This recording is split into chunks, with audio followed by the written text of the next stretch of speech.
Well. We back at it once again. What the f- is up, fight fans? It's your man, 3K the Boss, aka Mr. Two Hands Up. Bye bye. You already know what it is. I know y'all hungover. I know y'all done had hella drinks. I know it's been, you know what I'm saying? Y'all done spent a lot of nice time partying and all of that. But like I said, man, we're going full throttle. So the work rate is gonna be crazy for 2022. We just going to do a little bit more, well, a lot more than what we did last year. So first and foremost, man, I hope everybody's good. Hope everybody's safe, and let's try to get this boxing thing back where it needs to be. Now, first of all, I want to start with this, man. Isn't it funny to me how it is really funny to me how the contradictions and the narratives and with these fans, a lot of the shit I'm witnessing on Twitter, because I don't really get involved in all the social media shit like that. Like, I literally just got a Twitter last year, but since I've been involved, since I've been involved with the Twitter shit, like, it's nothing but little, chatty patty scrums and little debates back and forth with a bunch of individuals that truly know nothing about the sport of boxing. You speak on injustice on an individual who's been trying to get a title shot for 4 years, climbing the ranks, consistently going hard. And individuals will make vague tweets like, "Oh, in referencing to it, talking about this guy should have took the Anthony Joshua fight."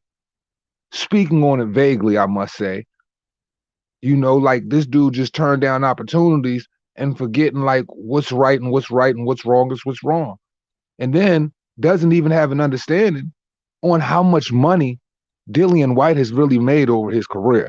But let me help you, idiots, because I'm really starting to understand that you started watching boxing probably in 2018 or 2019 when you saw Tyson Fury come back off the couch from all of the little Debbie snacks, all of the Hostess snacks, all of the freaking ho hos, all of the goddamn dum dums, and all of the other little shit he was eating, cannolis, whatever, mixed in with a little white lobster. I'm sure that you guys just started watching boxing 2018, 2019, because here's the thing. You don't even freaking know how much money that Dillian White has made in his career for you to even have an argument with me about why Dillian White should just be taking $5 million. Well, let me help you understand. Since 2018, since Derek Chisora won, Dillian White has been making 1.5 million. Let me help you out. Let me help you stupid motherfuckers out a little bit. You do understand, right? In 2020, during a pandemic, when Eddie Hearn held his first fight camp at his old family estate, actually one of the bigger events, might I add you, that we had during the pandemic. How much do you think Dillian White got paid? Dillian White got paid $4 million fucking dollars, man. $4 million. And on top of that, Povetkin got 3.5. Not on the rematch for the first fight. The first fight where he got slept. Yeah, $4 million. So you don't think that Dillian White ever touched 5 million? Clearly, this man has been a millionaire for quite some time now. So for you to just jump out there, or anybody just to jump out there and try to have an argument about an individual and not understand what type of money he's bringing in and not understand what stance he's taking, I guess you guys are so used to all of these unicorns and all of these Tinkerbells, these fairy type dudes running around with their fairy tales, that you really don't know what's what. Well, there are certain individuals in this thing called boxing who happen to do their research and happen to know what's going on. See, this is the problem with boxing right here. And when I was speaking to you guys yesterday, and shout out to anybody and everybody that's in here, if anybody's in here yet, I know it's fucking early and I did this shit last minute. When I was speaking yesterday, I was trying to let you guys know, and if you didn't already have this understanding, that the fans are going to be the biggest issue to the succession of the sport, because they're not in tune. And they're willing to jump out there like crash test dummies, jumping in a Ferrari with a drunk individual by the name of Errol Spence probably behind the wheel to run into a brick wall without even having any understanding on the financial purses that fighters are getting, not understanding anything about the opposition. And I guarantee you, a lot of these people that are dismissive about Dillian White's talents, dismissive about Dillian White being in the position to have the fight, they probably never even watched 2 Dillian White fights. I guarantee you that. But Dillian White missed an opportunity by not fighting AJ. No, Dillian White was smart by standing his ground. You don't travel the road you travel and go as hard as you go just for your own promoter, Eddie Hearn, and rightfully so, being Joshua's promoter, trying to offer you $5 million fucking dollars on the 11th hour to save a major boxing event, the biggest heavyweight boxing event of the fucking year, his first trip to America at that, in the boxing mecca of America in Madison Square Garden. And you're only going to offer this man $5 million while wanting to, save face for Anthony Joshua in case he loses and giving him the rematch clause. And then, it's on some take it or leave it shit. You got to be kidding me. While in the same breath, you're offering a 50-year-old man in Luis Ortiz who doesn't have half the resume, who hasn't, done half of the freaking things, who has never even earned, a $2 million payday, and trying to give him $8 million. What are we talking about? What are we talking about? This is where we have to draw the line somewhere. We got to draw the line with the stupid. We got to draw a line. Yo, the stupidity is getting way too far. And all of these dudes, all of these weasels, all of these individuals who truly think they have an understanding about what's going on in our sport, like, yo, we got to smoke these dudes out. Maybe I do need to send a link every now and then and let all of these stooges come up here so I can listen to the stupid shit they spew out of their mouth. So maybe I could get them to, retract that shit. And give them some sense, some understanding, a little bit of something. I don't know, but the fans are going to be the downfall of this shit. See, when it comes to corruption, we can already tell what the promoters do. We already know what the WBC does down at the WBO, the IBF, whatever. All the relationships, goddamn near all they freaking offices got raided by the goddamn FBI. That's something we're fully understanding of. The biggest problem is smoking out all these Judas, smoking out all of these dudes who claim to be a part of this shit, who really don't know anything about this shit, who will jump out there on some purchased internet bot shit and will just be willing to argue frivolous points without having all of the facts. See, the thing about boxing, you have to cover all of the angles. That's why I take my time. Yes, my videos might be 20 minutes long. Yes, my videos might be 30 minutes long at the time, but I make sure to cover all the angles. By the way, Happy New Year, everybody.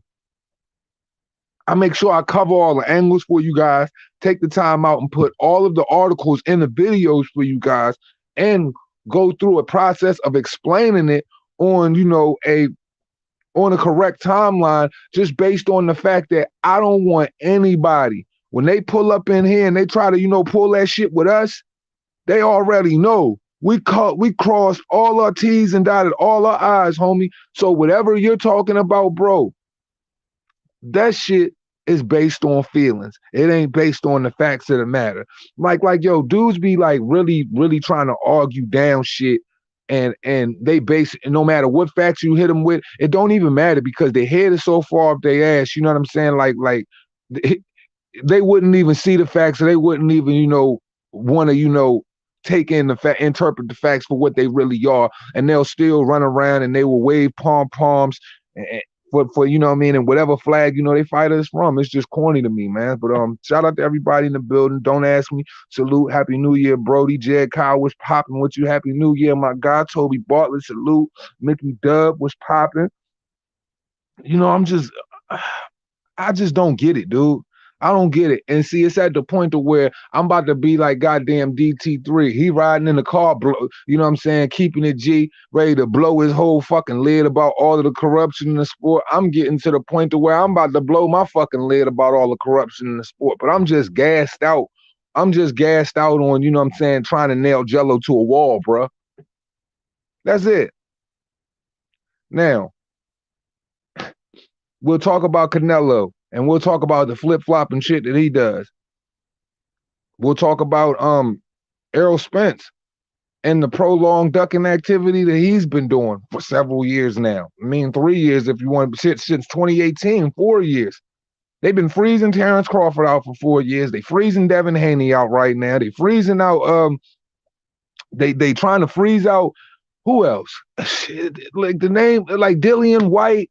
Like they're trying to freeze out everybody they possibly can that has some status in the sport, or any fight that we want to see. They're not willing to give it to you because it's a tough guy matchup. They want y'all to, you know, get comfortable with the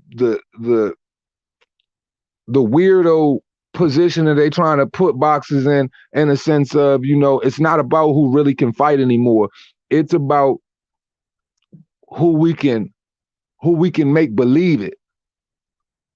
Like Ryan Garcia. Ryan Garcia is ushered in, you know, like, look, this dude has got fucking Bambi legs. He has horrible freaking foot placement. And I'm here to tell the world that, you know, this whole triangle theory that Ryan Garcia is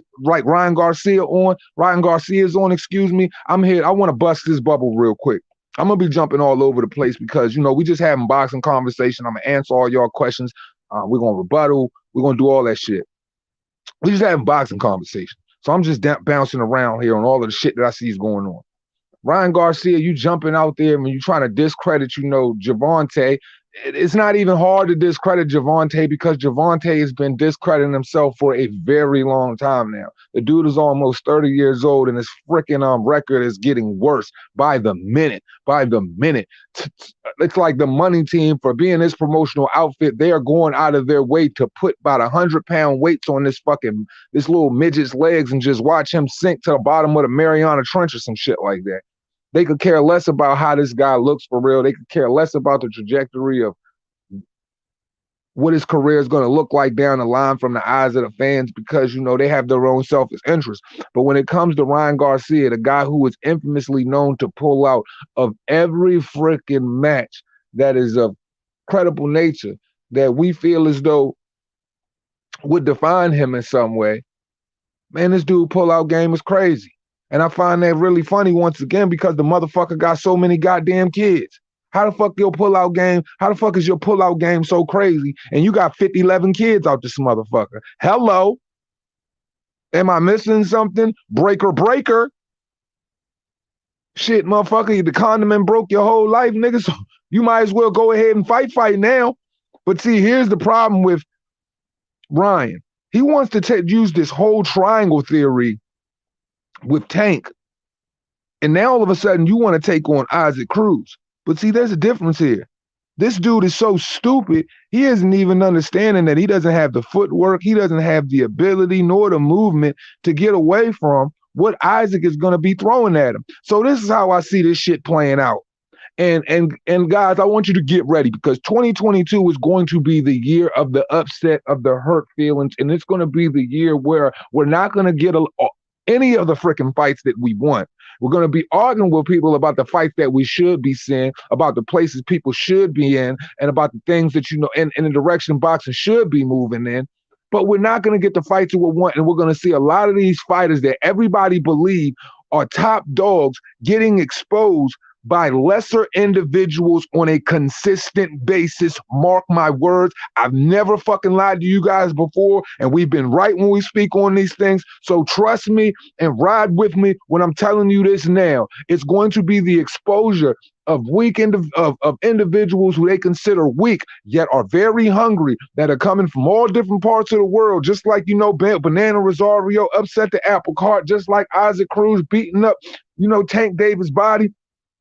Just like goddamn, the dude who smashed Mario Barrios. I hate saying his freaking name. Before he got the fight with Tank, you know, like even from J-Rock to Jared Hurd, there's so many shit. Teofimo, the Cambosis. Yo, there's going to be a lot of events where you're going to see these fighters lose their belts to guys that nobody, you know, really even had a stake in. And I'm going to tell y'all why this is going to happen.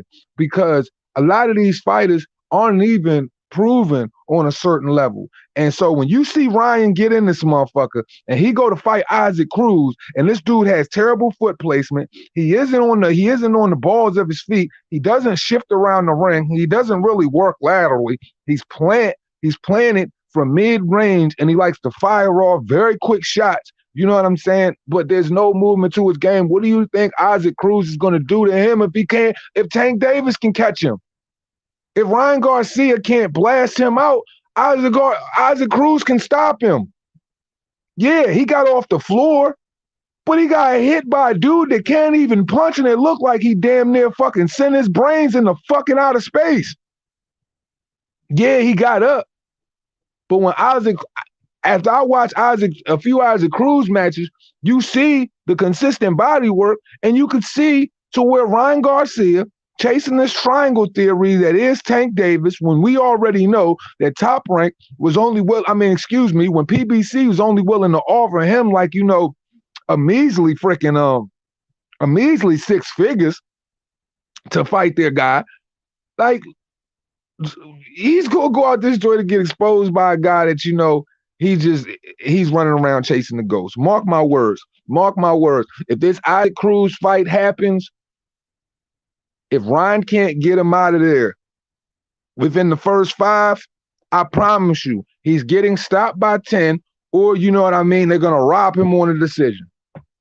Mark my words. All of these dudes chasing triangle theories, they're going to get found out. So all I want y'all to know, and I want y'all to understand, get prepared for the year of the upset. And that's just better for us, for real. Because the more these guys that get moved out of the way, that's the less we got to deal with them. Gerard, salute. Happy New Year, my guy. AJ was getting the freezer treatment from the PBC and Fury. If AJ doesn't beat Usyk, they'll be regretting not fighting him while he had the belts and the highest value. Absolutely, because Usyk has come in and he's completely upset the apple cart now. Because Anthony Joshua, Mr. I'm not going to drop a belt. Mr. I want to fight all of the toughest opponents, but not even, but bring all tools out of the shed before even, going into battle. You didn't even sharpen your utensils. And Rob McCracken had Anthony Joshua on such a steep learning curve simply because of the fact that if you look at Andy Ruiz 1 and Andy Ruiz 2, and you look at the little bit of lateral movement he got from that fight, the one thing we all can honestly say, and we've seen, Anthony Joshua still can't put combinations together. Anthony Joshua still doesn't have superior swift footwork, though he can have it because he does have fluid movement. He's just stiff. Now, you're going to go take on a guy who is literally if I was to look at the landscape of boxing and I was to talk skill on some pound for pound shit, Alexander Usyk has probably got to be top 5 and possibly, and don't matter what division you speak of, as far as smooth operating boxer punches with hella volume, with a fucking crazy wind tank that you literally have to go the extra mile while you're running your miles to be able to sustain the type of output that he's going to dish out. And there's only one way Anthony Joshua should be doing that. And that's being the heavyweight in the situation and taking the fight to him. We just watched this dude try to box this man on the outside for freaking 12 freaking rounds, dude, and it looked absolutely disgusting. It damn near broke my heart, even though I showed no favoritism in watching Usyk just simply turn on the switch and want to knock this guy out in the last 30 seconds of the fight just because he could do the shit. I'm like, look at this guy. This dude is, does this nigga have out of this world DNA? Do we need to have this dude tested? Do he have some Marvel comic, some shit floating in his blood? Does he have the X gene or some shit like that? Is this nigga low-key one of the X-Men or some shit like that? Somebody tell me something, because I just saw this motherfucker pull a Dimitri Bivol like better than Dimitri Bivol. Remember when Dimitri Bivol got pissed with Joe Smith 12th round? He just turned up on him and was ready to just knock his dumb ass out. I'm not saying Joe Smith is a dumbass. I just be talking shit. No disrespect to Joe. I love Joe. Usyk did the same thing to the unified champion of the world, made that shit look effortless, made that shit look easy. Goddamn, the whole world was probably sitting in silence while their fucking guts were freaking curdling like they just swallowed a whole shitload of bad milk. Shout out to all of those having coffee in the morning, by the way. If you're using milk, whole or 2% preferably. Like, yo, I just upset the apple cart completely, don't ask me. So the purse will never be the same because, once again, the fans aren't as interested in the top dogs as they're interested in the characters. It's more about the characters. It's like, yo, it's like when like you cut on Mortal Kombat. It's like, all right, one dude probably got, you know what I'm saying? One dude got way more skill, got a way crazier rating than the other guy, but the other dude, you'll probably pick Scorpion over Sub-Zero because Scorpion just a cooler motherfucker on Mortal Kombat. That's how it go. Both of them motherfuckers cool, but when it come down to the skill and it come down to, you know, who got the better moves, the better combinations, a motherfucker should go with Sub-Zero. But a nigga will pick Scorpion because of the, you know, the classic line, get over here, the chain coming out his fucking arm, you know, the all the wild shit that he be doing. So all I'm saying is, it's just like, it just seems like the boxing fans and the generation today, they are just more infatuated with characters. They're not infatuated with grinders, bro. They're not infatuated with, you know, who's really doing what. Because if boxing was really what it was supposed to be as far as the pay scale is concerned, it would be based on who has the better skill set.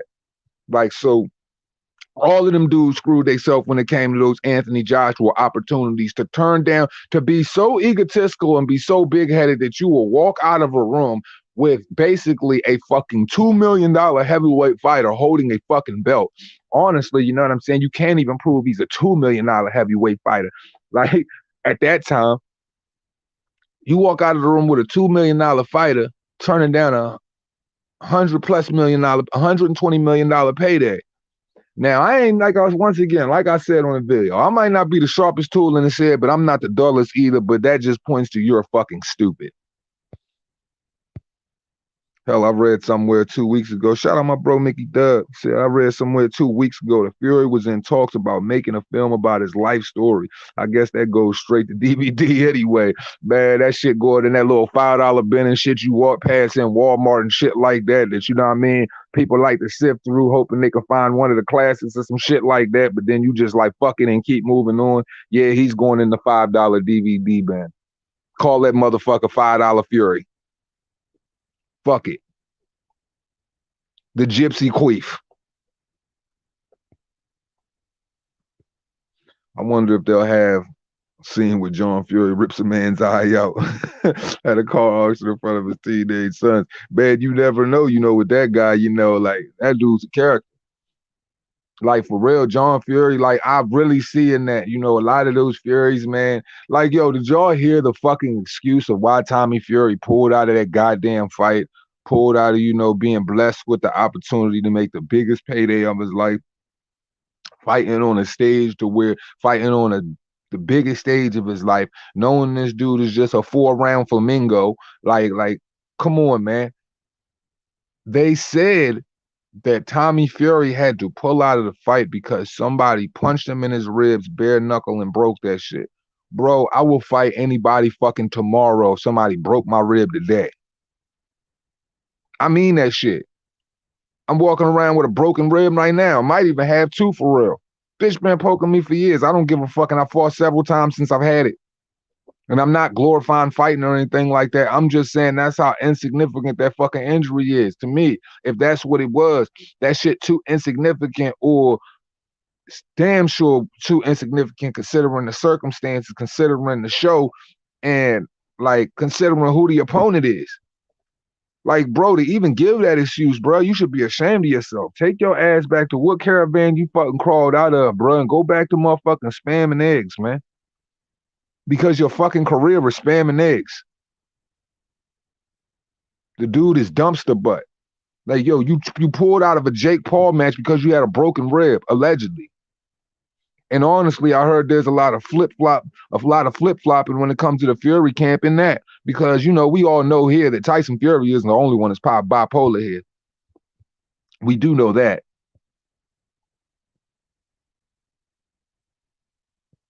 Big John, the fighting man that doesn't fight unless it's with the little man that doesn't want to fight. Yeah, man, chasing around that fucking one dude, the little, you know what I mean, the old fucking orange skin bodybuilder and shit when they was running around in the UK doing their little videos and shit like that. I'm like, yo, it is just so funny to me or utterly embarrassing to watch two old ass fucking men go back and forth, pulling their shirt off, talking about they want smoke with one another and shit like that. And that shit having more attention than a dude like Cool Boy Steph. Or getting more attention than a guy like MJ Akhmadaliev, getting more attention than a guy like Chocolatito, getting more attention than a guy like, Shakur Stevenson. You know what I'm saying? A lot of these dudes. That type goofy shit is getting more attention than a lot of those guys.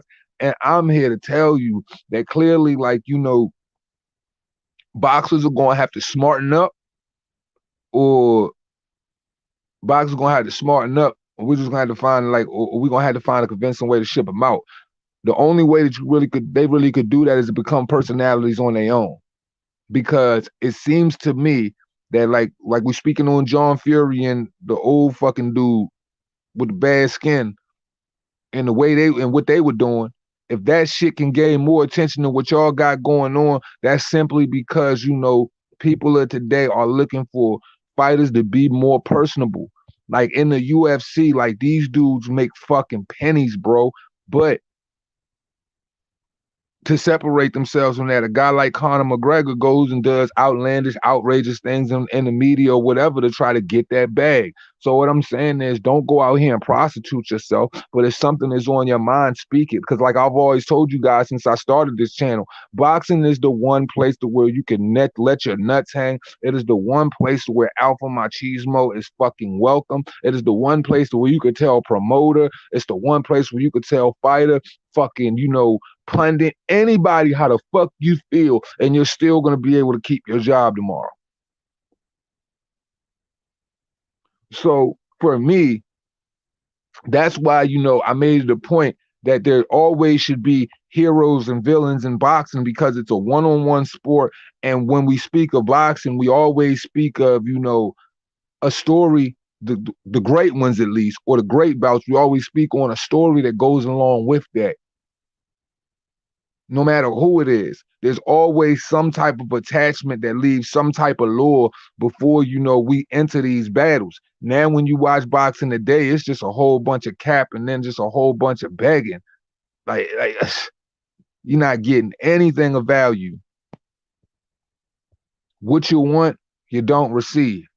And what you never even could fathom, would even see the squared circle, is what they putting on.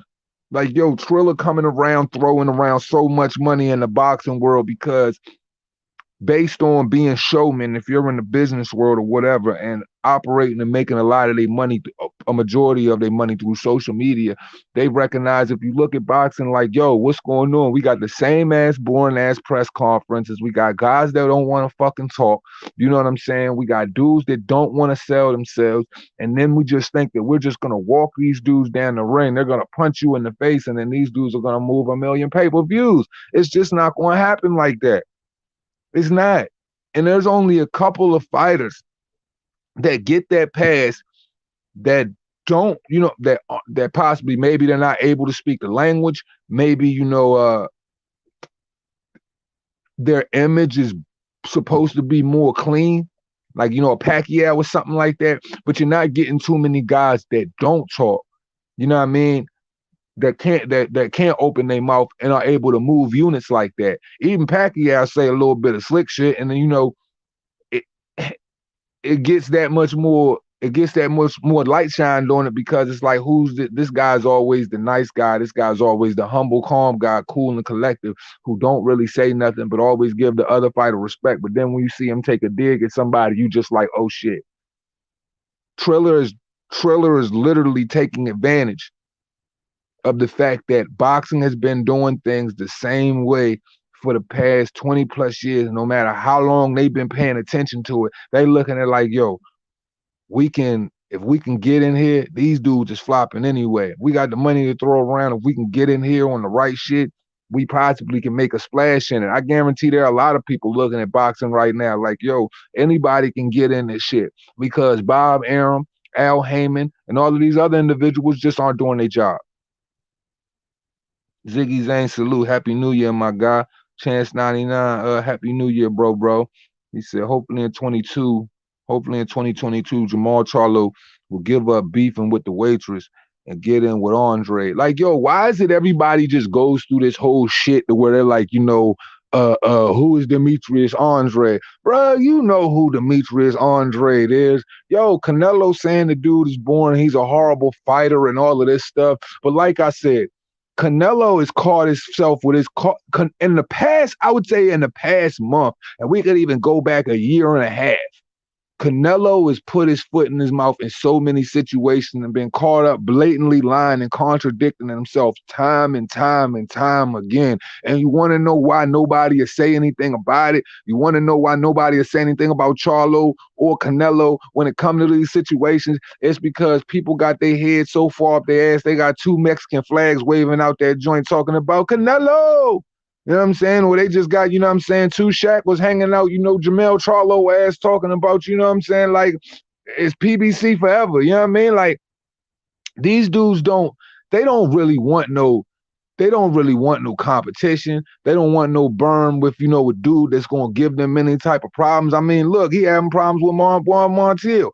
Canelo talking about, Usyk, they won't ever fight Usyk, but you going to fight Mukabu. So it's just like, dude, what is it? Are you not going to fight 175? Are you not going to fight light heavyweights or you going to fight light heavyweights? Are you not going to fight any more than light heavyweights because they too big up there, like you said, when it came to Sergey Kovalev at 175, and people want to see you lose, but now you bouncing up to fight Mukabu at the same time while dismissing the guy who used to be the undisputed champion there. And the only reason I highlight these things and I bring them up to y'all because I want you to understand, why is it okay to be dismissive of a guy who was about to go out and fight somebody who was starched by Tony Bellew in 3 freaking rounds?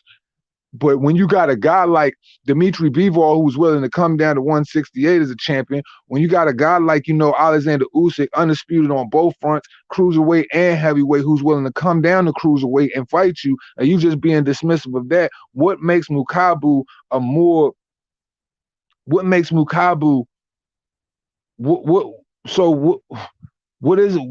Mukabu?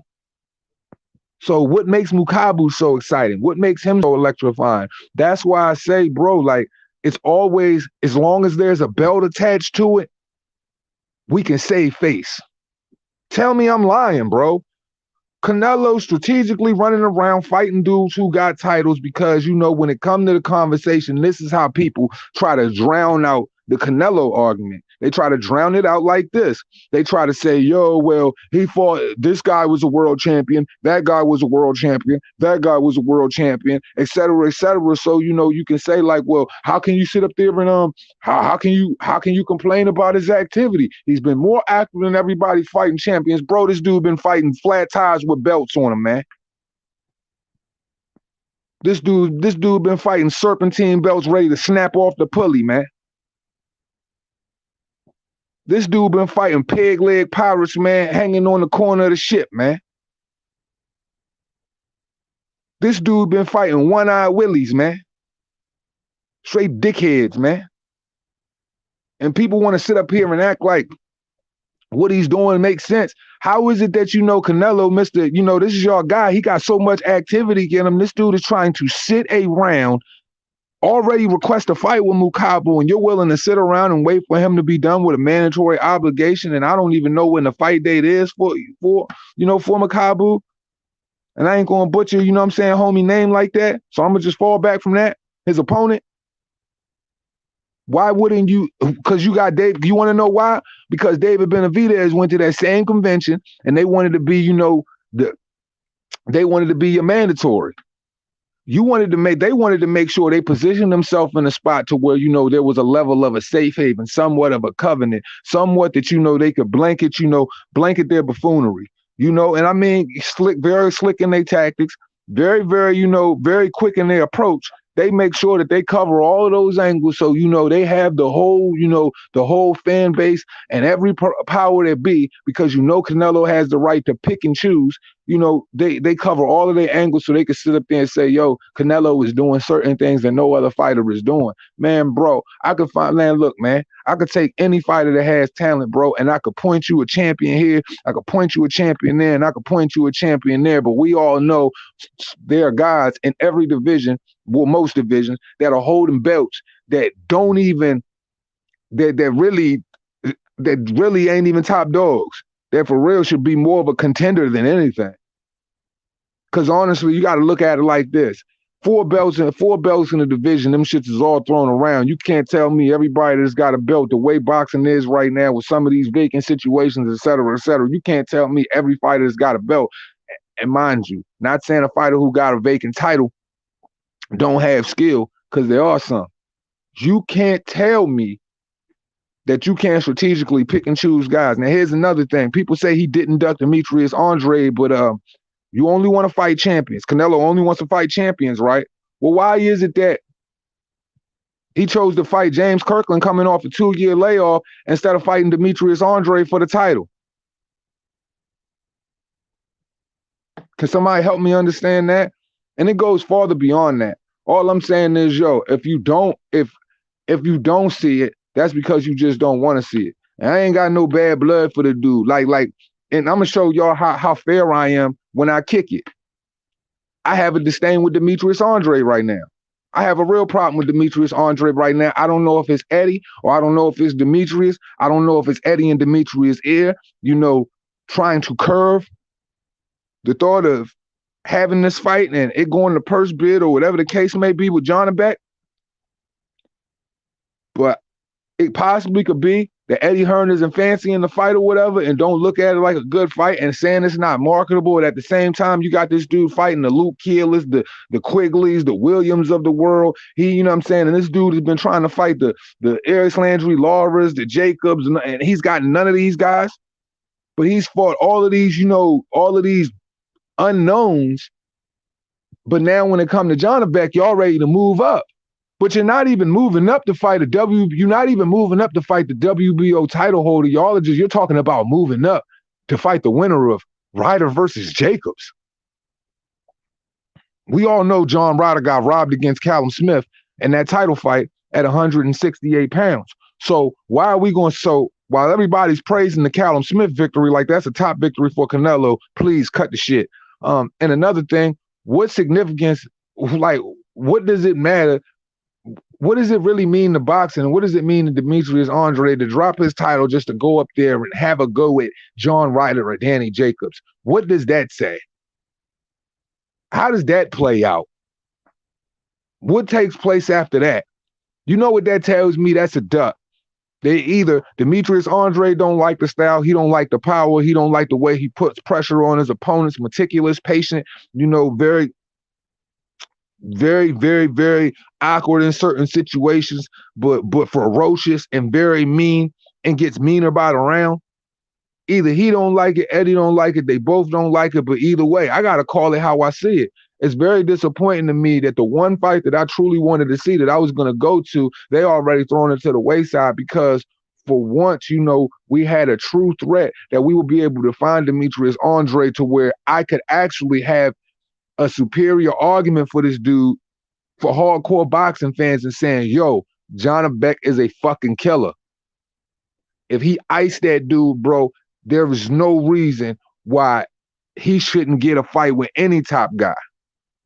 But if you're going to vacate the title, if you're not going to fight this dude, if you're going to vacate the title and fight a John Ryder, I would have to say a John Ryder or a Daniel Jacobs isn't more of a threat than a John Beck. And I've got John Beck stopping both of those clowns. Danny Jacobs has been used goods for how long? This dude is mincemeat. He can't barely move. We already know, when we already know the story of this guy's career. Always want to go into southpaw and shit like that and throw away fights.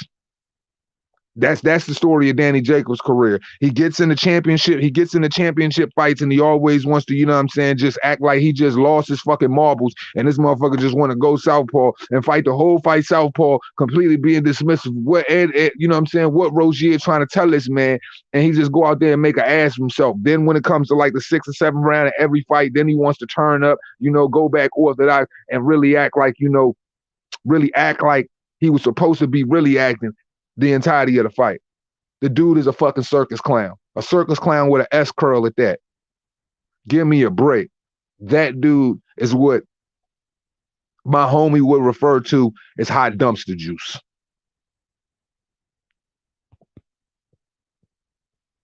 Like let's be honest here, man. So for anybody who ever thought that Duce don't give everybody that work, you will know that I don't let nobody slide. It ain't about favoritism with me. It's about what's right and what's wrong. Or it's about what I feel like is, you know, buffoonery or cowardice moves. I'm going to put y'all up on that. And I'm going to let y'all know that, look, man, like, look, this shit right here is shaky. Homie's the real deal. He got some matrix type moves in him. He ready to drop belts and avoid them bullets. Like, come on, bro. Let's keep it 100. L, salute. Happy New Year to you, Brody. He said, what's up, Two Hands? You think Spence finally fights Crawford this year? Absolutely not, man. He won't ever fight Crawford. The whole thing is this. They're going to try to run around Spence, ring him out through every freaking person they got at 147, through Ugis, after Ugas is done, they're going to try to send over, you know, some bullshit offer to Terrence Crawford at about 20 to 25%, 80% with about, you know, they're going to try to offer him 15 to 30% of the pay-per-view upside, and they're going to try to give the other 70% to Errol, because we already know that motherfucker over there is a sinking ship. So, you know, you already know they're going to move monster crooked when it comes to Errol. So what they're going to do is they're going to send out a bullshit offer, something that they know Terrence Crawford would never fucking take. Terrence Crawford going to move on from it. Or Errol, once he beats Ugas, he's going to simply drop all 3 of his titles and move up to 154 pounds. And then when he in the process of vacating, Bud going to try to go around and pick them shits up. If he never fancied the fight in the beginning, you're not going to get thrown. If you were scared to fight that dude before you got thrown through the Ferrari window, you're going to be scared to fight that motherfucker even more after you got out the Ferrari window. Because I'm going to tell you what, if that motherfucker, whatever you hitting that Ferrari and that lawn you went through and you got slung up out the car after going over medians and sidewalks and shit like that, if you thought that shit was your motherfucking worst nightmare, I'm here to tell you, Bud motherfucking hitting you with that right hand or that counter right hook, that shit gonna sting way worse. It's gonna snap you back into, you know what I'm saying? It's gonna snap you back to the day you ran that car up on that curb, nigga, and got thrown up out that window. Mark my words. JD, salute. Happy New Year, brother. He said John Beck is a legit threat to Andre, low reward and high risk. It's not that Andre can't win. It's that John Beck is someone I believe is a problem. You know, and like I said, man, that's a 50-50 fight. I want to see that fight. I didn't want Demetrius Andre to avoid that fight. I didn't care, you know what I'm saying? If I didn't care if it was really bearing high fruit or not, because, you know, based on, you know, based on the opponents that Demetrius Andre was fighting, like really how much of a fucking reward, you know, or how much of a purse is he really going to receive outside of, you know, the many blessings that, you know, Matchroom bestow on their fighters. So at the end of the day, it's like a lot of the shit that Demetrius Andre has been doing has been on the level of a low-hanging fruit. I understand that certain people don't want to fight him, but finally here it is. For hardcore fans, we got a real fight or whatever. And you know, your number is being called with a dude who has been calling your name out. And here's the thing. If somebody calling you out, because I got Demetrius Andre on Boxer Voice 4 years ago calling Canelo a bitch, calling Charlo a bitch, calling Laura a sucker for going 12 rounds with Ishe Smith, all types of shit. At the same time saying, yo, I'm the new fresh blood, I'm coming up, bop, bop, bop. Y'all dudes trying to make these easy fights. Y'all need to fight, you know what I'm saying, some new blood, a guy who's a champion coming up. If I'm calling you out, you should be fighting me and not avoiding me. So why you going to do that same shit to John Beck? It seems like to me that he act like John Beck don't even exist. Jonah Beck has been making it very clear that he wants that guy scout. So when I see a dude like Eddie Hearn step in and saying, this don't work, but then when you bring up, you know what I'm saying, John Ryder versus Danny Jacobs, like really, how many units is that going to move? Honestly, I would push so hard. I would push so hard with everything that I got with my little boxing machine over here to push Jonah Beck versus Andre over fucking Ryder versus Andre or Jacobs versus Andre, because those are two flat tire of opponents. I got to see dudes test it, man. And it's got to get back to the point to where if dudes aren't going to fight those tough 50-50 fights, then we are not going to get we're not going to get new casual eyes that are really set on wanting to see the shows, man. Because the shows are some bullshit, man. Come on, bro. Like Andre just washing these dudes because they lame. And that's no slight to him. I'm just saying the dude's so talented, bro. Fight somebody that's on your level. I know that dude rugged. I know he tough and all of those things. But look, man, every fighter's got to go through a test. And if you pass that one, bro, I'm telling you, with flying colors, bro, I'm telling you, man, y'all motherfuckers better be. Man, look, Canelo better get every tweet in the world like Slim. You got to take it. You got to take it. you got to take it. Ain't no way around it. Bruh can bang. I think Danny Jacobs is solid as a fighter as he was. I don't know, but John Ryder deserves credit if he wins. I also think he's okay as a southpaw. I agree his work is a lot better than orthodox. I just think, anytime that I watch all the, Danny Jacobs fights, but bro, he is a fucking wash at southpaw. He is a fucking wash at southpaw. If you watch him against Triple G, if you watch him against Canelo, both situations where he turns southpaw in those fights, every time he turns southpaw in those fights, that's when he had, he had minimal success. But anytime he orthodox, he putting big hands on him, big combinations. It's like the dude jumps in the fucking ring and just goes all the way dickhead retarded, man. I'm dead ass. Like, this dude just turns into a whole nother stubborn ass kid, turns dickhead retarded. Like, fuck it, let's go southpaw. I think I'm Bud Crawford. The fuck out of here. Fuck out of here, man. Danny Jacobs is a fucking wash, bro. Like, that nigga had problems with fucking Julio Cesar Chavez Jr., man. Come on, man. He had problems with a blue Smurf before he quit. This dude, you know what I'm saying? Like, man, I'm just saying, man. Like, this ain't like, come on, bro. Danny Jacobs just went 12 in the most boring of matches, arguably losing to Gabriel Rosado. What more stock do we got to put in Danny Jacobs? Like I said, I made it a point to separate John Ryder in the sense that we know John Ryder got robbed against Callum Smith. We know John Ryder should have been holding that WBA crown and that Ring Magazine title. We already know that. But they robbed him. And then, people praise Canelo for fighting the same dude who John Ryder was beating his whole ass, muscling him, putting him on the back foot, putting him on the rope, stomping on the body. So, this is no hate towards John Ryder. I'm just saying, how much steam and how much momentum is he going to get off fighting John Ryder compared to Jonah Beck? I feel like it's negligible in the sense of, man, both of them motherfuckers nobody know who they are for real. But I can tell you one thing, hardcore fans know who can fight better than the other. And we all know, I don't know if people agree with me or not, but I'm the type of dude, regardless of what fans know or what fans don't know, I'm going to spend my money on a fight when I know it's a fire fight. You feel me? Like, I don't care if it's unexpected. I don't care if they're the most popular dudes or not. But if they the top dudes in their class and I know these dudes is going to bang out for blood, I'm going to spend my money because that's all I crave in the sport. And it don't matter. It's kind of like Luda Bella was making the point where he was saying, bro, we need better matchmaking, period. The sport needs better matchmaking in every sense of the word. We could do this shit to where we could have, the lower guys, the top 20 guys, down to the top 20, to the top 25, to the top 50 guys, fighting on regular TV during the week. And just because they're top 25 to top 50 guys doesn't mean that they can't put on wars. they can put on, they can go out there and they can show their ass.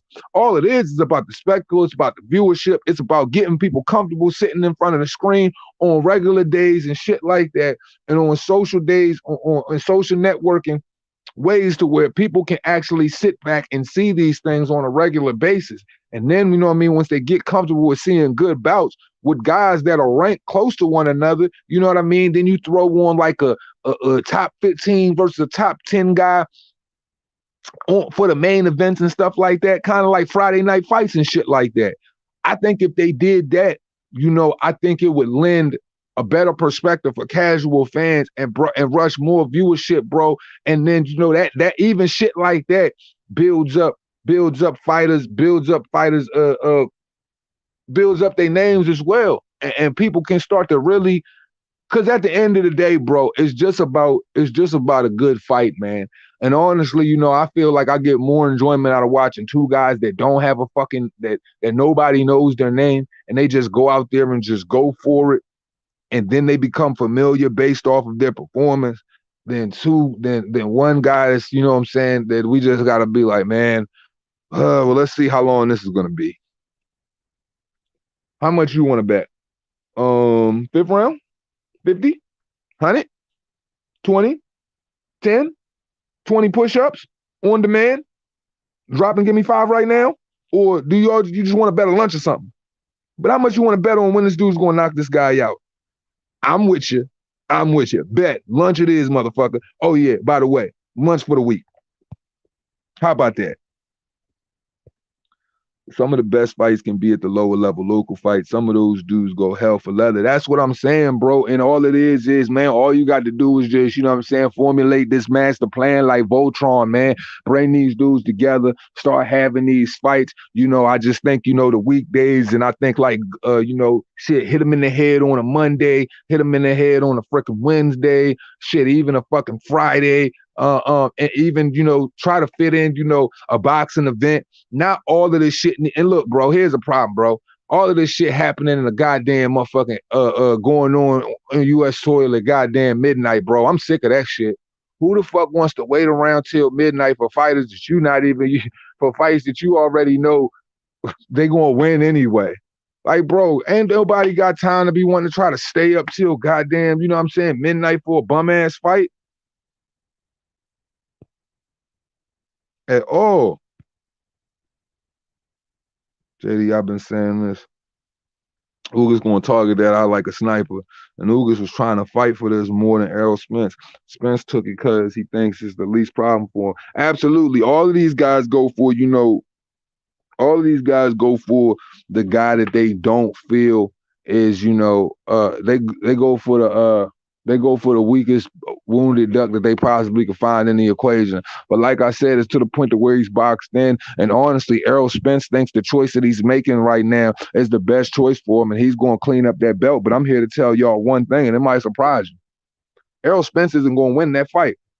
The only way Errol Spence will win that fight is if they rob him on the cards. Or this motherfucker catches a crazy Tyson Fury type Otto Wallin cut for real, and they try to kill that shit. What do y'all think? And I'm going to tell y'all why I say this. All of the things Errol does well, and it's not very much, because Errol Spence is basically just a streamlined southpaw that shoots off shots to the body, that likes to, start his attack down low and then bring a couple of straights upstairs. You know what I'm saying? Hop out a little bit, get mid-range, and then proceed to, use the same streamline attack again. It's never shifting laterally to the left. It's never going to the right. His feet are always planted, and he's always in front of the fighter with that same one-dimensional attack. Now, see, those are all of the things that are going to those are all of the things that fall right into Yadenius Ugas' advantages, man. Because look at it, Manny Pacquiao, rapid fire shoots, has a much higher work rate and a much higher IQ than Errol Spence. Even at the age of 40, he's still he couldn't even get around the fact that, this guy's freaking this guy's counter defensive prowess is just killing me. He's touching me every time that, I try to force the freaking attack. Now people think Errol Spence is going to be able to go in here and try to force, force his fist down his throat by the same streamlined basic attack when this dude is really, he pulls his B-hop shit and he literally wants to lay in wait, roll his shoulder, hook off, or come with the uppercut and proceed to outpoint you clean, and has no problem working off the front foot, getting off the action, getting off the action first, meeting you in the center of the ring. The one thing about this fight is, Yadenius Ugas, I've always tried to tell people this. Man, people been dismissing that dude, but I've been telling niggas. I said Yadenius Ugas probably is the second most skillful welterweight in the division. Him, well, Manny Pacquiao out the way now, so I would say him, and then probably Keith Thurman after that. Those are the three most skillful dudes, notable dudes. So, for real, Errol Spence, when you look at the struggle that he has with Shawn Porter, it just makes me sick in my head when people say, "Yo, everybody everybody struggles with Shawn Porter." Now, can somebody fucking apologize to me for, man, look, motherfuckers owe me mad lunches. Motherfuckers owe me mad money. Motherfuckers owe me mad, like 2 hands, you was right. But they never gonna give them to me because I'm the only nigga. I'm the only nigga that y'all can go back to and see that I was telling y'all a brick ago that that Shawn Porter ain't who he say he is. And if you're really who you say you are, you supposed to stop that dude.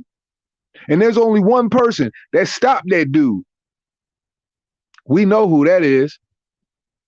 So basically what I'm saying is, if Errol Spence has a problem with such an easy come forward, thud and clumsy, you know what I'm saying, trying to shift his weight around, little, Mighty Mouse, chicken wing type arm status. Man, look, man, Ugas is going to punish him. And Ugas got popped. We saw what Ugas, you see how Ugas made that shit look easy with Shawn Porter? The only thing that got in Ugas' way is the fact that he just didn't get off first a little bit more than what he thought, than what he should have. And they didn't counter knock. They robbed him of a freaking knockdown. On top of that, regardless of whether he didn't have a certain level of output that the pundits or whatever people thought he should have had, he did more than enough to win the fight. That's like the same bullshit excuse people try to use with Canelo and Lara. Look, boxing is about hitting and not getting hit. And if you're a smooth operator, you're going to make those you're going to punch with conviction. And the judges, the fans, the promoters, the world is going to see it. And there's no way to deny it. And when you get to those points in the fight to where you got the guy sitting back like, I don't know, I just don't think that, I feel like he should have a little bit more output to get the win. Bro, that's just nothing but, you know what I'm saying, pundits using that reverse psychology, them CIA, MK Jedi mind tricks, trying to, leave reasonable doubt in the minds of the fans. But that's not really what it is. Yo, Slim wash Shawn Porter. Period. You have never seen Shawn Porter jump on the back foot and try to fight off of his toes, man. Off the tip of his toes, trying to move around the ring like Ali, faking doing all of this fainting and motherfucking Hollywood shuffling and shit he was doing. He don't do that. He was doing that because he was being outclassed, outworked. He didn't have an answer. So he tried to define separation and try to pretend to fight clean, dig up in his amateur bag, dig up in his sparring room bag to make that shit look better, man. Come on, man. Come on, man.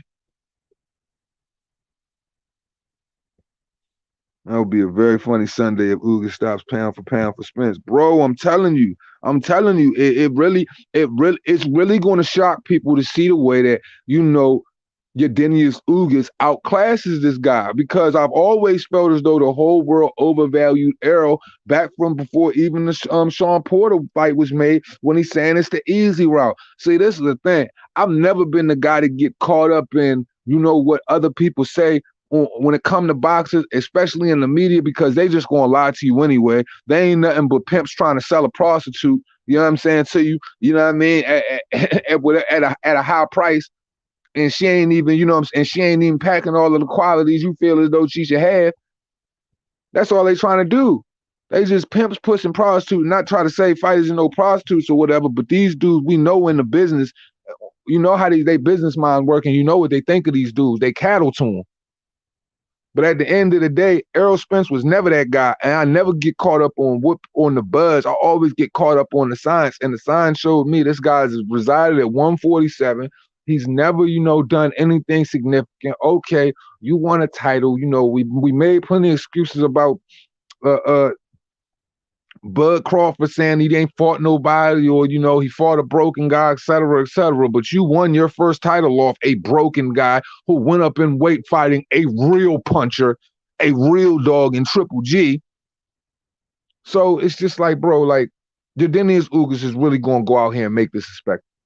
Now, what do I think? Do you think White would beat Fury? Man, listen, man. I'm going to say it like this. It's a 50-50 fight. I feel like when it comes down to the talent in the heavyweight division, like I stated, I feel as though Tyson Fury beats Joshua right now. He would have to work a certain way to beat Usyk. When it comes to Dillian White is the wild card in the situation. Dillian White is the enigma. Dillian White is the one, bit of spice, that extra ingredient that's added into, the stew that got people questioning, what did you do to change the flavor of this shit. Like basically he could upset the apple cart in a sense of where, we are consistently watching Dillian White go in there. And the way a lot of people perceive him is from, a born status of a guy who has a steeper learning curve, but really Dillian White is very smart in his approach. Dillian White's very fucking seasoned in his attack. Dillian White has, a very sound game plan. And honestly, with his new head coach, he's discovering more of himself and pulling more tools out the shed. The way Dillian White talks about this fight already, I'm telling you, he got it in the bag as far as the way he's supposed to be operating and fighting Tyson Fury. And I'm telling you right now, Dillian White could be the one to win. Look, I'm telling you, if the fight happens, I'm betting on Dillian White. I'm telling y'all now, and the reason why I'm betting on Dillian White, because Tyson Fury is going to consistently try to pop, stick, and move. Dillian White has made it very clear. Come in here and try to lean your fat ass on me if you want to. I'm going to throw your motherfucking ass on the floor. I'm going to throw your ass on the floor. I'm going to hit him anywhere in his body I possibly can hit him to get him out of the way. Dillian White is going to do all of those things. So Dillian White is fully understand like, yo, I'm not coming in here to box you, bro. Everybody else coming in here to box you, hold you, cradle you, kiss you, try to make all of these spectacles out of it, got to go on the back foot, and do some, backstroking to get away from you. Nah, bro, you dealing with a big real one. You dealing with a real one. So he's going to apply pressure, come forward on the front foot. He's going to deliver shots to this body for real. He might not even care about the 1-2 that Tyson Fury is going to try to throw him. And we have to understand something here. We've seen Tyson Fury operate in between the weight of, I believe, 272 and 276 or something like that when it came to both Wilder versus Fury matches. Honestly, Tyson Fury looked much more sloppy in the second Wilder Fury match, and he looked a lot bigger, and he looked visibly gassed in a lot of spots because he didn't necessarily train the way he should have trained for Deontay Wilder. That's why he got put on the ground, on the canvas 2 times. He didn't train the way he trained for him because he already knew there was nothing that Deontay Wilder could learn and amass in that amount of time for him to be able to beat him. Well, when you dealing with a guy like that and going from a guy like this who has been consistently having to take the toughest road, fighting the tougher opposition, having to fight tooth and nail to, build his stardom up after taking a loss from AJ for, for the Commonwealth titles or whatever, to build yourself up to be your own pay-per-view star, fighting in the O2, filling out 20,000 seats like nothing, been getting, a million plus bags since 2018. Like, this dude is seasoned on another level and prep, tools sharp, straight out the shed, plenty of activity to bust this motherfucking dude's ass. And Dillian White's power is proven. And I'm telling you, man, Dillian White could really wreck shop in that joint. And I really think that fight happens. I'm putting my money on Dillian White, man. And anybody disagree, you can holler at me on Twitter in the DMs about it. And we can disclose all of, the payment information in there, and we can get to it. Trust and believe. Oh, I love to bet. I love the bet. Twins is Michael Hunter provide us all with more plant-based ducking in 2022. Man, I mean, this dude signed with Triller, and said this was a much more lucrative advantage for a situation. But I mean, how lucrative is your advantages considering that Triller doesn't even have any goddamn. Who the hell does Triller have for you to fight? Huh? What are you gonna do? Is it where is he fighting at? Is he fighting what cruiserweight does Triller have? What heavyweight does Triller have? Can somebody please tell me who is this dude fighting? Michael Hunter has always valued himself more than what he really think he is. He's always come up short. You ran out there and you got beat by freaking Povetkin by, I would say, I edged the fight by. There's a couple swing rounds in there, but I edged Povetkin out by one round. It was a very very sticky fight, but we saw Michael Hunter in his most opportune times. He ain't even he didn't take full advantage of it. You go out there as a big guy, rush in on goddamn Povetkin, and you freaking blow your freaking whole load like a freaking virgin dealing with a dime piece. Come on, man. You gotta be patient. When you know, you know what I'm saying, when you about to score a big trophy or something like that, or you about to catch, when you got big game on the end of the line, or you got big game moving through the force, and you ready to shoot your shot, bro, you gotta do what you gotta do. You gotta be prepared for that. You can't be out here, you know what I'm saying, blowing virgin loads on the dime piece. Like Alexander Povetkin could have been his end, my brother. Like Alexander Povetkin could have been his end. And now all of a sudden, this dude is sitting over there, I've never met a dude who signed a contract to sit on a stable with no fucking fighters, man. What the fuck? Who we gonna fight? T2 Belfort? What they gonna scrape? Evander Holyfield's freaking flat ass corpse over the goddamn Triller mat from about a couple of months ago? Dumbass. Ruined your legacy. This dude got starched by T2 Belfort. They have no fighters over there. He's in the Stevie Wonder division. I can't see you. I can't see you. Like, come on. I'm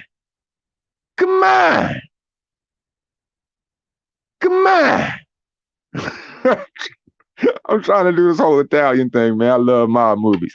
Come on. What are we talking about here? Michael Hunter? I'm hunting for a guy named Michael. Where the fuck are we gonna find him? Who is this guy? He has the perfect last name, Hunter. But he has a terrible last name, Hunter, because that motherfucker ain't shooting shit. He ain't shooting shit. What he doing is he preemie busting. Ask Alexander Povetkin. He went out there preemie busting, caught that hook. Mickey Dub says, oh wow, that I forgot. Kubrat Pulev is on the way. I'm sorry, Anthony Joshua. Hey man, I'm just better than you, man. We talking about the same dude who got hit with a right hand, turned around in the fucking ring, and literally tried to jog off.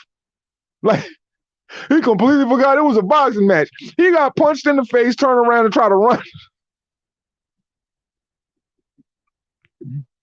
My man got punched in the face, turned around and tried to kick rocks on him. Nah. Bring that ass here, boy. Shout out to George, the last Patriot. Appreciate you, the super chat. He says, possible fight, Adrian Broner versus Conor Benn, 147 pounds. I don't know if Conor Benn wins that fight. I really don't know how good Conor Benn is. I'm sorry, but Eddie Hearn, doing what a promoter does, he goes out there and he stops Chris Algieri, who's been made mincemeat out of several Pete since Glass Khan. I mean, shit, what are we supposed to think of this situation? Like, really, what do you guys think about the knockout? Do you guys feel like there maybe might have been a hand signal there while he was up in guard and he potentially dropped the glove and boom, was it real? Was it fake? Was it fake and it looked real? I'm confused.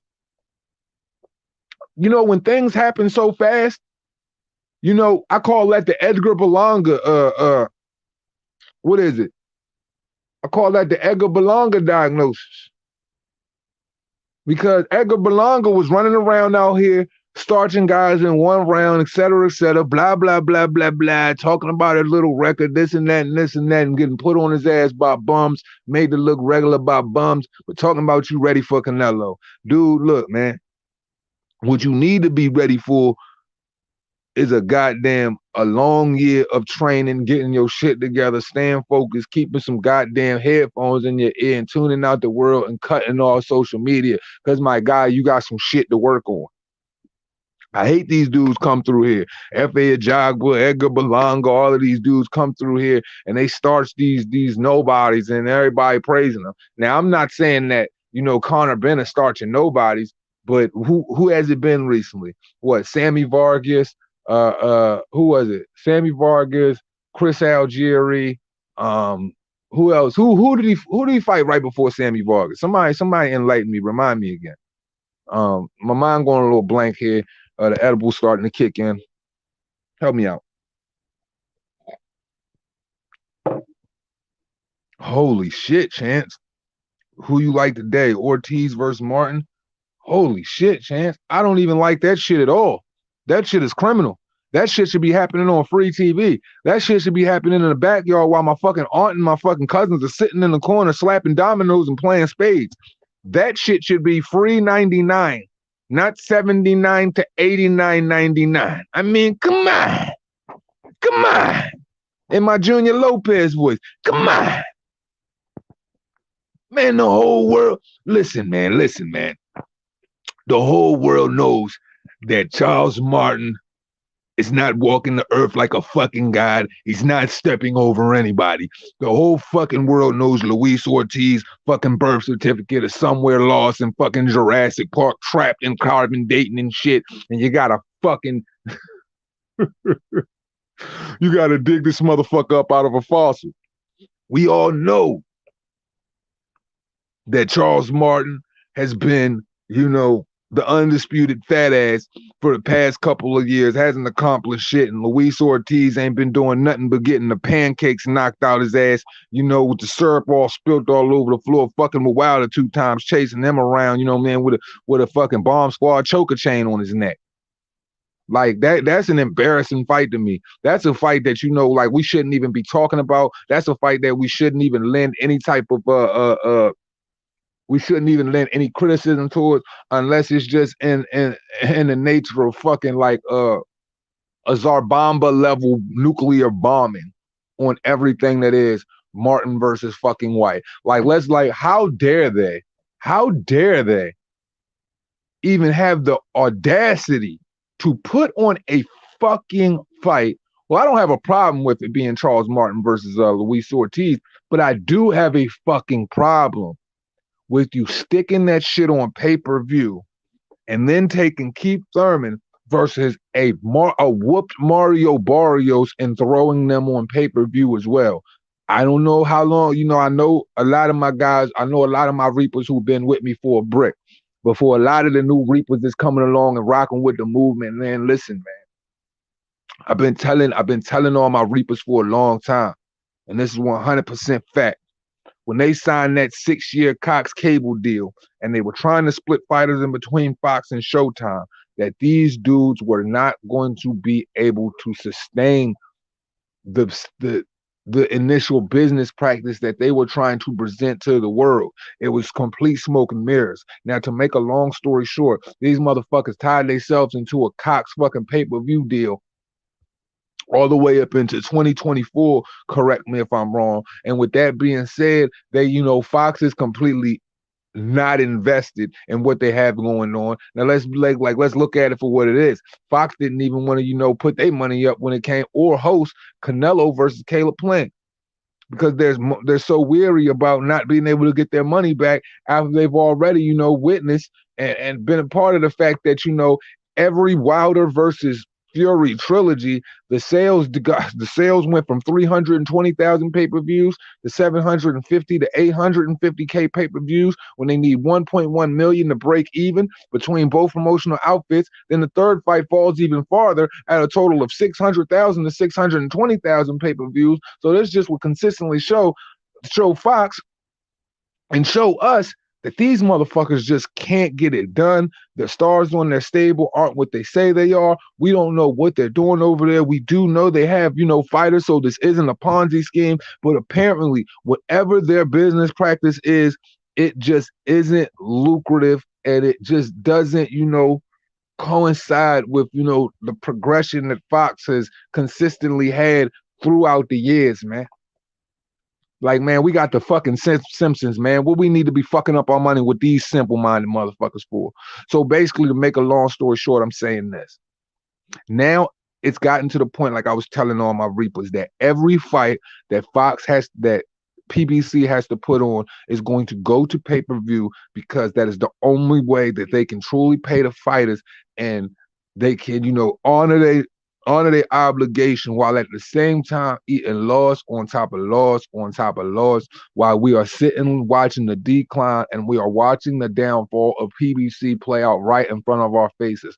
When you are starting to witness promotional outfits throw fights of this nature out in your face in the public, and basically like, yo, if you want to watch this, you got to pay this for these low-level boxing matches from guys who have been completely failed, completely, ostracized, and constantly, chastised in the media based on the fact that, they've made asses of themselves and come up short in their biggest moments as well. Now you're going to take your legion of fucking losers and you're just going to shift them out and just throw them to us. That is absolutely pathetic. And I won't ever let y'all motherfuckers, for those who don't get it, I'm going to speak up for you, and I'm going to not let y'all fall for that practice, bro. These dudes are fucking drowning. They're thirsty for a life jacket, and then that's why I try to tell y'all, like, read between the lines of what Bob Arum is saying when it comes to this 80-20 split. Neither one of these individuals are doing great. Bob Arum is super rich, but you know what I'm saying? That don't necessarily mean that they got all of this money to play with on the level of Matt Trim and DAZN. They trying to offer an 80-20 split, or like an 80-20 split at 25%, 25% of the pay-per-view for Tyson Fury versus Dillian White. And then within the same day, you got Michael Benson tweeting out via Bob Arum that he comes out and says that, that if he don't take the 80-20 split at 25, our plan is to fight Robert Helenius or fight Andy Ruiz. Now, I would ask you guys, but I'm sure you already know, who promotes Andy Ruiz and Robert Helenius? Right. The PBC. So who has been doing business together on a consistent basis? Right. The PBC. Come on. So we already know what's going on here. This is a butt buddy team up to try to stop, the powers that be of, of course, all of the heavyweight supremacy and the power that is in the heavyweight division, with all of the titles, with all of the marquee value shifting over to where it truly resides, which is in the UK. And I'm absolutely comfortable with that, because once again, everybody gets their fucking turn, bro. Everybody gets their turn, and it's their fucking time, man. So just deal with it and stop being a bunch of bitches. If y'all were more willing to make fights 3 years ago, maybe you wouldn't be drowning now and need a life jacket, you bunch of whores.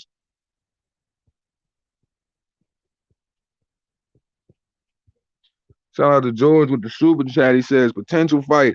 If Thurman gets paid enough, keep a waste of time. Thurman versus Bout Ennis 147. Garcia will get eaten up at 154. Oh, yeah. Danny Garcia going to 154 is a joke. I mean, this dude couldn't even catch a win at 147.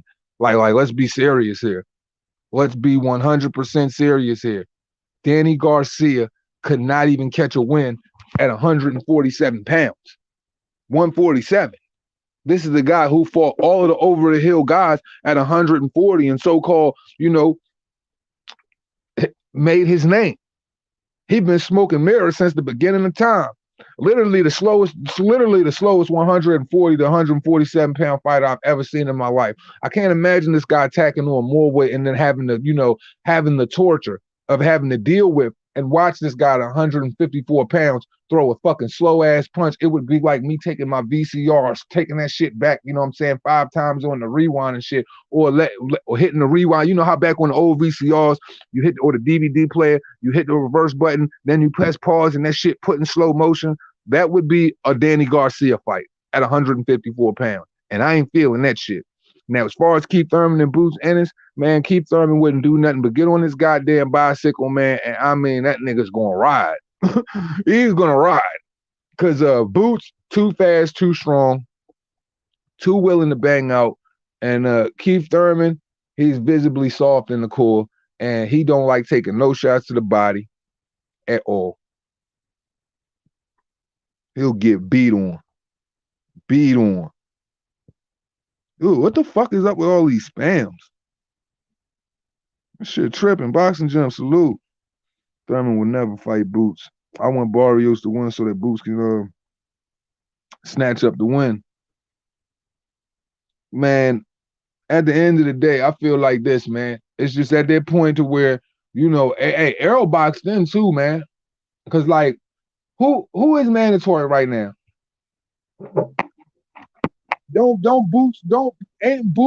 Ain't Boots and Virgil Ortiz on his heels right now?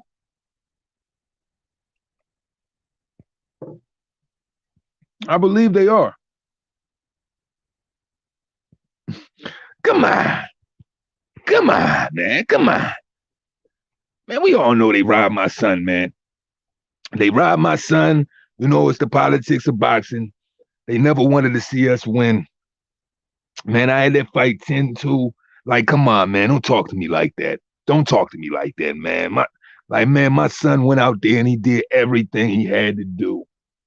I trained my son to go out there and win every round and have a high output in every round. There is no way that you could give this guy more than 4 or 5 rounds. I mean, come on.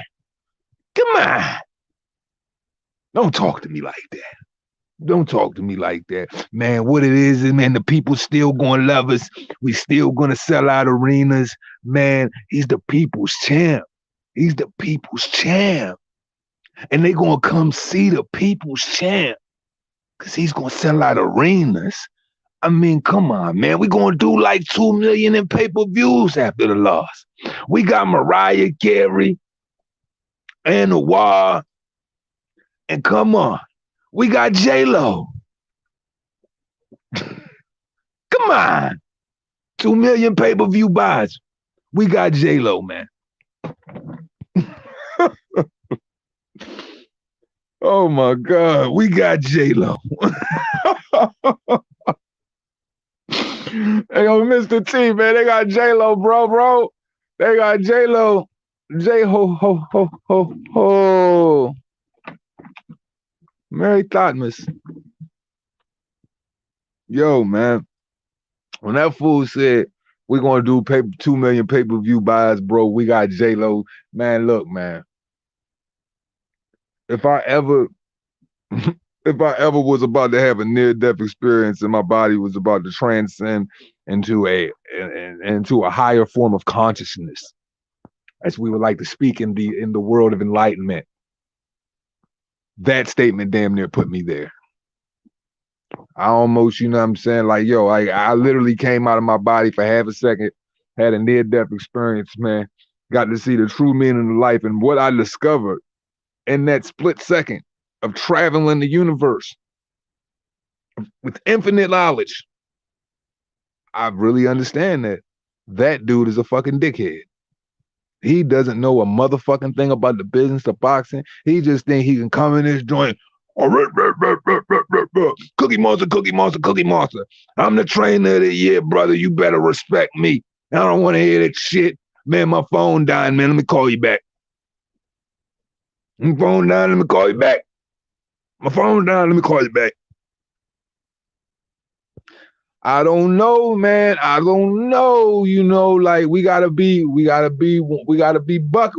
buck about this shit, man. Like, let's not act like, Thomas Delorme didn't rock the shit out Boots in that fight, regardless of if he won it early or not. Man, Boots isn't proven yet. Boots ain't really fought nobody. You know what I mean? Boots fought 140-pound Sergey Lipinets. Then you fought a Thomas Delorme who got fucking thrashed by freaking Bud Crawford. When did Bud Crawford smoke this nigga Boots? Wasn't it like 140 or some shit like that? So, like, bro, he's still not proving it. Like, yo, I think that Boots is the best talent, the best prospective talent I think he's the second best talent at 147. I definitely believe that. you know, but I truly feel like we have to see Boots in those matches, or we have to see Boots in that caliber of a match so we can put that stamp and even say that he even close to Terrence Crawford, because I got Terrence Crawford stopping him right now. Stopping him. He's made it very clear from the last 3 or 4 opponents I've seen that, Boots can be easily hit. One thing about Boots is the thing about him is he's so good that sometimes his own overconfidence can get in his way. And this is what I mean by that. Boots has so much talent. He has so many intangibles. He has so many different ways to break people down in the fashion in which Bud Crawford does it as well. But the difference is you see the difference between the two and the experience. Both of them can switch hit. Both of them are rapid fire hitters. Both of them have counter offensive, defensive superiority. Both of them go on a fucking mean streak, and both of them aren't afraid to engage. But the difference between the two is the poise and the patience. See, Boots is so damn good. He'll go out there and throw a goddamn combination. He'll throw like a 5-6 punch combination and let them joints fly. Bop, bop, bop, bop, bop, bop, bop. Because he's so fast, but at the same time, he underestimates what could come back, and that's what gets him chin checks sometimes.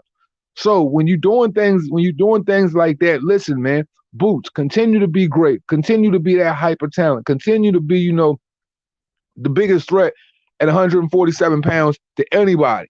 Continue to be all of those things, but get a little bit more poise, man, and don't be confident in your skill set, be confident in who you are. But the one thing about being a great, you got to understand that you have to have a level of poise so you can, because with boxing, everything has got to slow down in a sense to where it's got to be dialed in. And sometimes, your ability, your intangibles and being so good that could stand in the way of, you seeing what's coming. And Boots is that good that he just gets monster overconfident, and his own damn talents can get in his way. Because that's where I think the shot will come from that'll blast his ass. Because sometimes I just feel like he be doing monster too much, and he don't even have to. Because he could still style on the dude, beat him down, and just show off, a superior level of boxing by breaking the dude down, beating him up and abusing him, and stopping him in the later rounds, and being a lot more clean about it, and then going out there and just straight murdering his food, and getting his chin rocked by a guy like the Lord Man, getting chicken noodle legs, man. So all I'm saying is, we don't know if Boots got a chin. We don't know how Boots will fare in 12 rounds when it comes to somebody of a superior skill set. And quite frankly, when people try, it's for as proven as Bud Crawford is in multi divisions. Once again, we go back to the contradictions. It's just funny to me how certain people, not saying that's what the person in the comments was saying, but certain people would just feel like Boots is ready for this, Boots is ready for that. But when it came to a champion in Terrence Crawford, people feel as though they needed to see him fight a Sean Porter before they even felt as though he is ready for an Errol Spence. So why don't these same rules apply for Boots Ennis? Or why don't these same rules apply for, a couple of other fighters? But when it comes to, guys like that, it's just like, yo, throw him in there. He deserves to get it. Like, nah, you got to crawl before you can walk. I need Boots voice Avanesian or Ben, but a good test would be the winner of Lopez versus Adams. Look, I think what really needs to happen right now, fuck Avanesian. You know what I'm saying? Ben would be, I think that would be a cool fight between him and Ben, even though I got him beating Ben ass. But I would really like to see him and Virgil Ortiz bang out, and the winner of that shit fights for the title. Fights for the unified titles, or, get the WBO pool. That's it. Because they're like, let's be honest, man. They're right now, and the way things are, there ain't nobody better than those two. There ain't nobody better than Virgil Ortiz. Shout out to Virgil Ortiz. Nigga actually follows me on Twitter. It's pretty dope. Magic Man Tar follows me too. It's pretty dope. Just a little flex.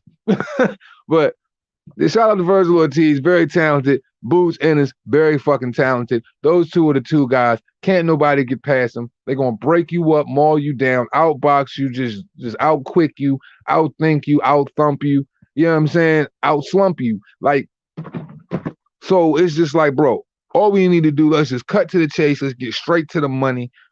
We watching these, like, through all of the ducking, the dodgery, and the bullshit that's been happening at 147. We've watched these dudes climb the ladder and kill. But the one thing I can say about Virgil Ortiz, he actually has the resume to actually stamp like, yo, I'm deserving of a title shot now.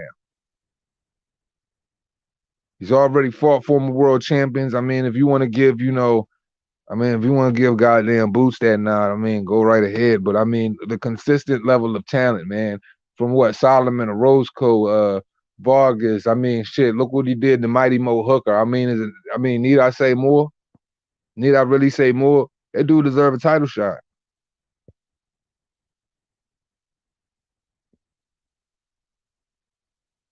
Ortiz team ducking Avenesian. Man, Ortiz will break that nigga ribs, man. Ortiz will break that nigga ribs, man. Break that nigga ribs, send that nigga home zipped up in a body bag, cold case, baby. Mama crying, kids all pissy with the motherfucking crying with the tears in their eyes. Mama been in so much goddamn pain, she ain't changed the diaper in 5 hours because she been mourning about her only son. Shit'll get spooky. And I don't have a problem with Avenesian. I think Avenesian is a good fighter at 147 pounds. But once again, as I state, man, I'm like, let's be serious here, man. Who is better than those two? And then, we got the one guy. We got those two who honestly we know ain't nobody smoking their boots. We looking at those two like, yo, they so good. We already gotta put them where we put them by they learning curve is not steep at all. They good at fucking everything. Boots just does a couple of things better than Virgil, but Virgil still has footwork. But the one thing I love about Virgil Ortiz, I love me some Virgil Ortiz, pause. Yo, this motherfucker is relentless, Slim. Like, everything he does is with bad intentions. I could honestly say that when you watch Virgil Ortiz punch and you watch him go into combinations and you watch him ferociously throw shots at the body and you put it side by side to what Boots does. When Boots does it, it just looks like, it's definitely quick. It's definitely thudding. It's definitely must-see TV type shit. But Boots just look like he's just in his athletic element, just teeing off on a nigga. It don't really look like it's too much aggression there, even though he's just taking off on who he's fighting. But if you look at Virgil Ortiz, when Virgil Ortiz punches at the body, look at this motherfucker's facial expressions. Look at this nigga when he comes out the corner. Look at how his look at his shoulders. Look at where his hands are. Look at where this nigga's throwing his shots. And look at the way he throwing them. Look at how he throwing them.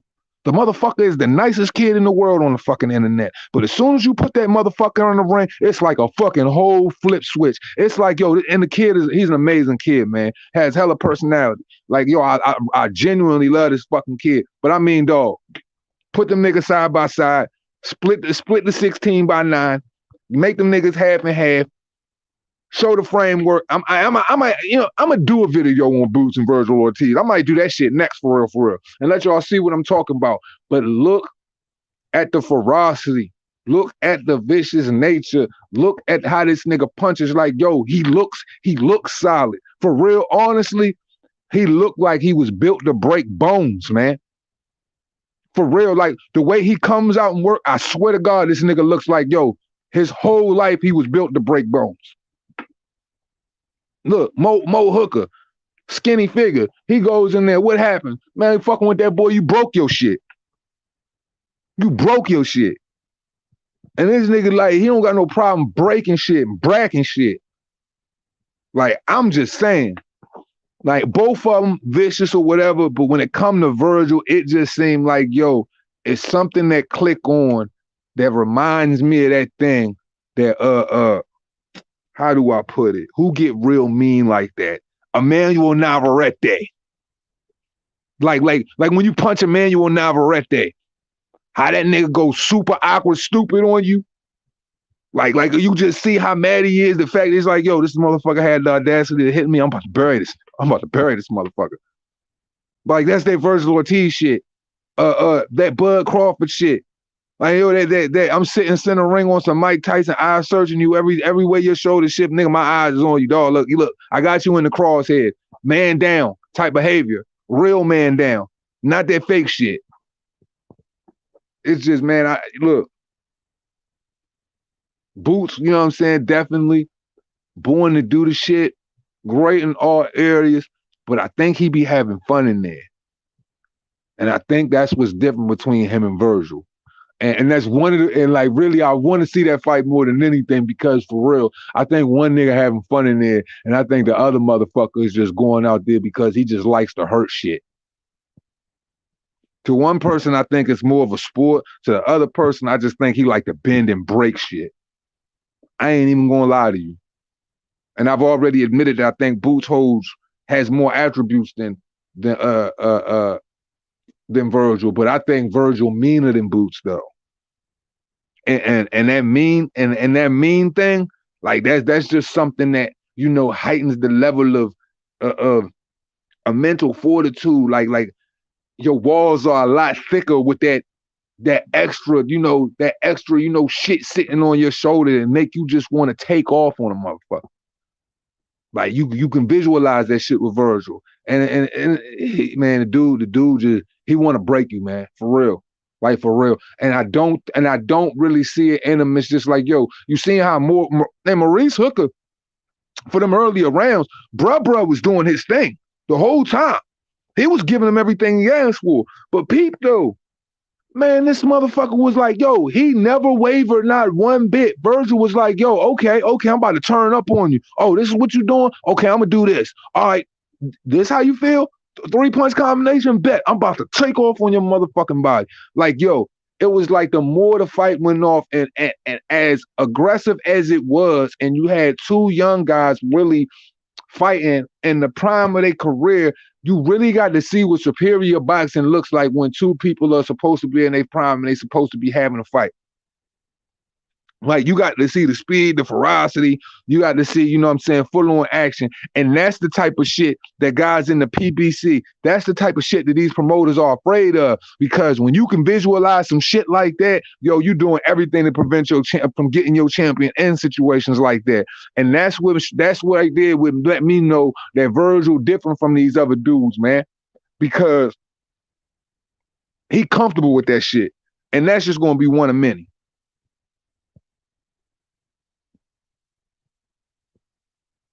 Bruh, what the fuck are you talking about? You come in here with the name franchise belt talking about Bud cherry picking another bum. Y'all the motherfuckers who said that y'all the ones who bodyguarding Errol Spence talking about, Terrence Crawford ain't fought nobody. He needs to beat a fucking fighter like a Sean Porter just to get in that position. Errol Spence goes 12 rounds with him, arguably lose that fight. Bud goes out there and stop him. You talking about he cherry picking bums? What the fuck are you talking about, you goofball? What are you talking about? You come in here with the name franchise belt, so off the rip, you ain't about this shit. So go ahead and move along, Slim. Like, you more than welcome to stay, but what I'm saying is a person with the name franchise belt, that already lets me know your fucking character. You are her. You're not really about this shit because you're not identifying for what it really is. You talking about a person cherry picking. When the fuck can you be a cherry picker? When the fuck can you pick and choose when you are undisputed world fucking champion? You're a multi-weight world champion. And who the fuck are you going to put next to him that you could say that's done it better than him? But they won't even send a fucking offer. They won't even bother with him. But you talking about this man picking and choosing? Are you dumb? Come on. Fuck out of here, man. They ain't talk to me like that, man. Come on. Motherfucker talking about he's fucking ducking, man. Bud's been knocking every fucking thing out since he's fucking walked in there. The meanest little bastard from 135 to 147. And that guy's ducking? Come on. You better respect me. I'm trainer of the year, motherfucker. This dude, man, these dudes, like, come on, bro. Come on, bro. Come on, bro. yo, yo, now Navarrete be out there, Joe, fighting like, yo, rapid fire spitter. Y'all swear to God, man. It's just like, man, look, this dude, it's like they don't feed it. Look, dudes like Navarrete, Virgil Ortiz, Bud Crawford, you know what I'm saying? Like your Arthur Better Beef, shit like that, you know. The type of mentality these dudes have, the engines, you know what I'm saying? Guys like Alexander Usyk, straight up fucking psychopath, one of the fucking nicest people you'll meet in the world, but got the eyes of something I ain't never fucking seen before, straight horror movie status.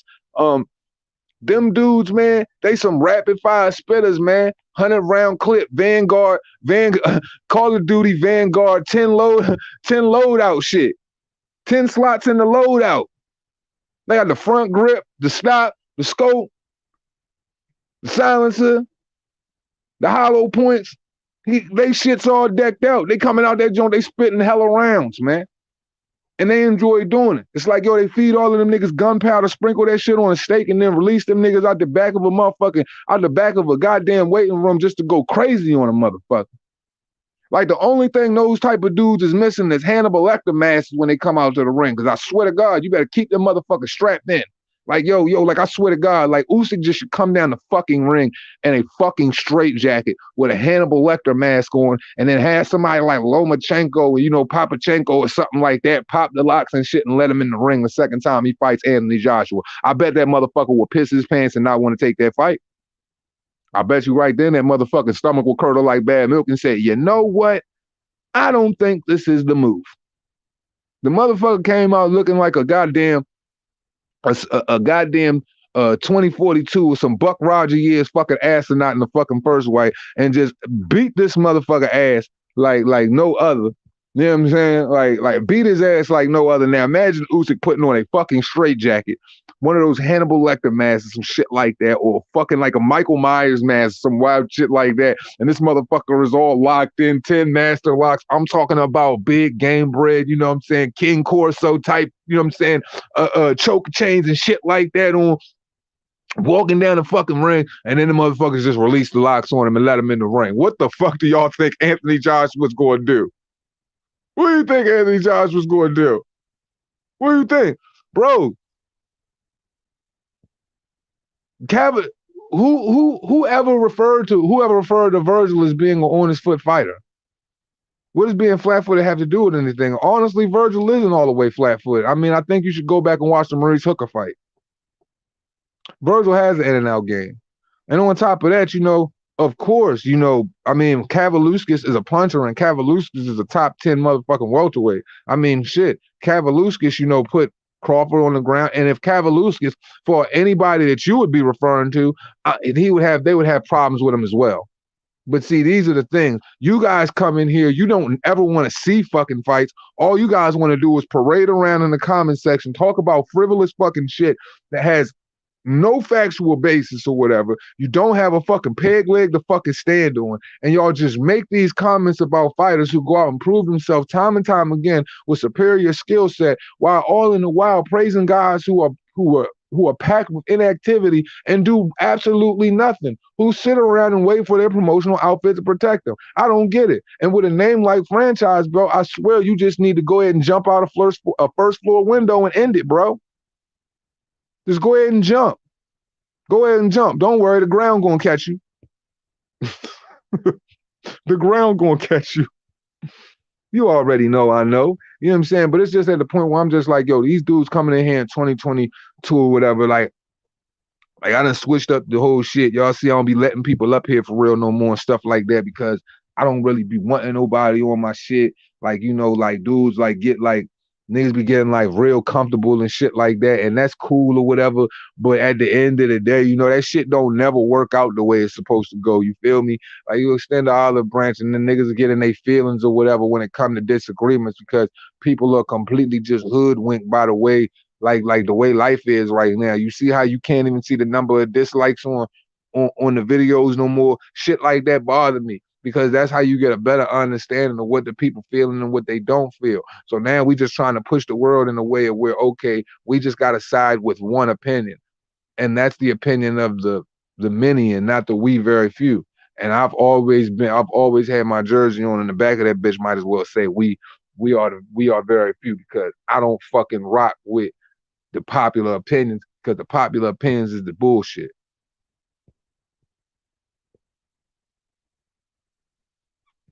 Hey, no bullshit, JD. But Blair the Flair versus Conor Ben would be a good fight to watch. I ain't gonna hold you. That would be an interesting fight to watch. Battle of the cherry pickers, Cooney versus Wilder. Fucking hell.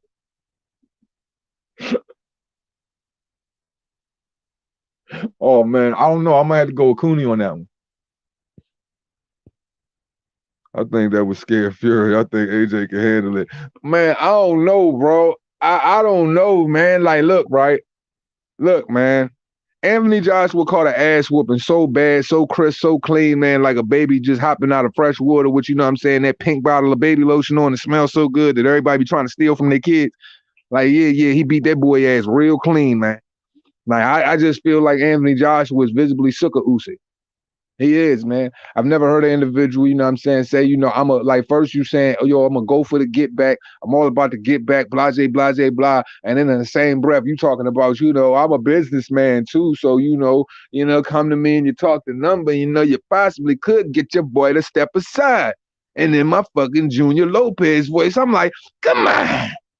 I'm going to step aside, Anthony. You really going to step aside, Anthony? I'm talking $2 million. J-Lo. Fuck, man. Rob McCracken. You better sack him. He gone. He just came here to fanboy for Boots. Of course he did. A lot of these dudes, look, man, here's the thing. A lot of these guys, they'll come in here, and for real, what it is I blocked a couple goofballs. We all know that. When they just, you know what I'm saying, kept spamming or trying to come up and just do ignorant shit. I blocked a couple weirdos.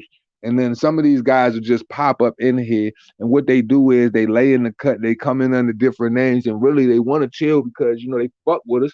But they already know they don't want to be real and identify. So I guess they do what they do, and they troll and shit like that.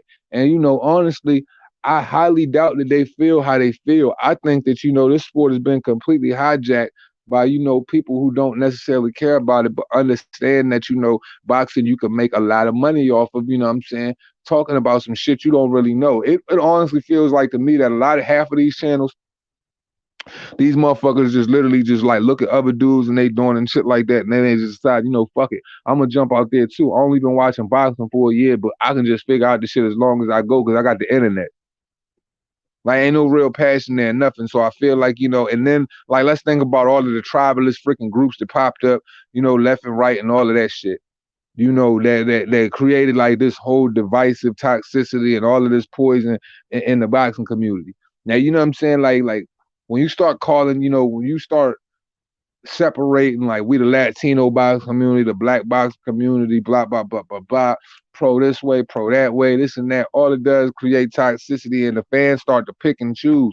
Because if you favor one individual, you're going to side with his perspective, whether he's right or wrong. Not saying all people that have a backbone, but not everybody has one. Other people are, you know, more willing to just go along with whatever they talking about, and they just going to move with that. And that's not necessarily the truth of the matter.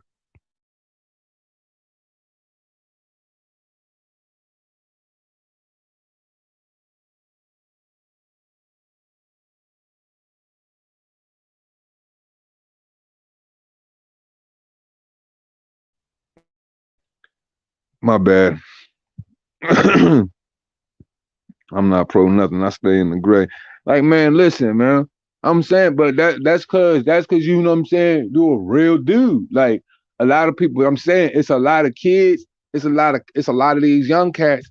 Cause now you gotta think, you know what I'm saying, we getting older in this shit, you know what I mean? And there's a lot of the young dudes coming up, and we got the guys that's gonna be fans of the Keyshawn Davises of the world. We got the guys that's gonna be fans of, the Shakur Stevens of the world, you know, the MJ Ahmadalievs, the Virgil Ortizes, the Boots Ennis or whatever. It's kind of like, you know, that transition, you know, from, Michael Jordan leaving, then Kobe coming in, and we still got that Michael Jordan-esque kind of thing. But then you got fucking LeBron, and then LeBron, they make up stats. Now all of a sudden, when LeBron in the game, they make up stats for him, let him travel all over the fucking place. They give him blocks when he don't get blocks. They let him flop when, you know what I'm saying, they ain't really know when he ain't been touched.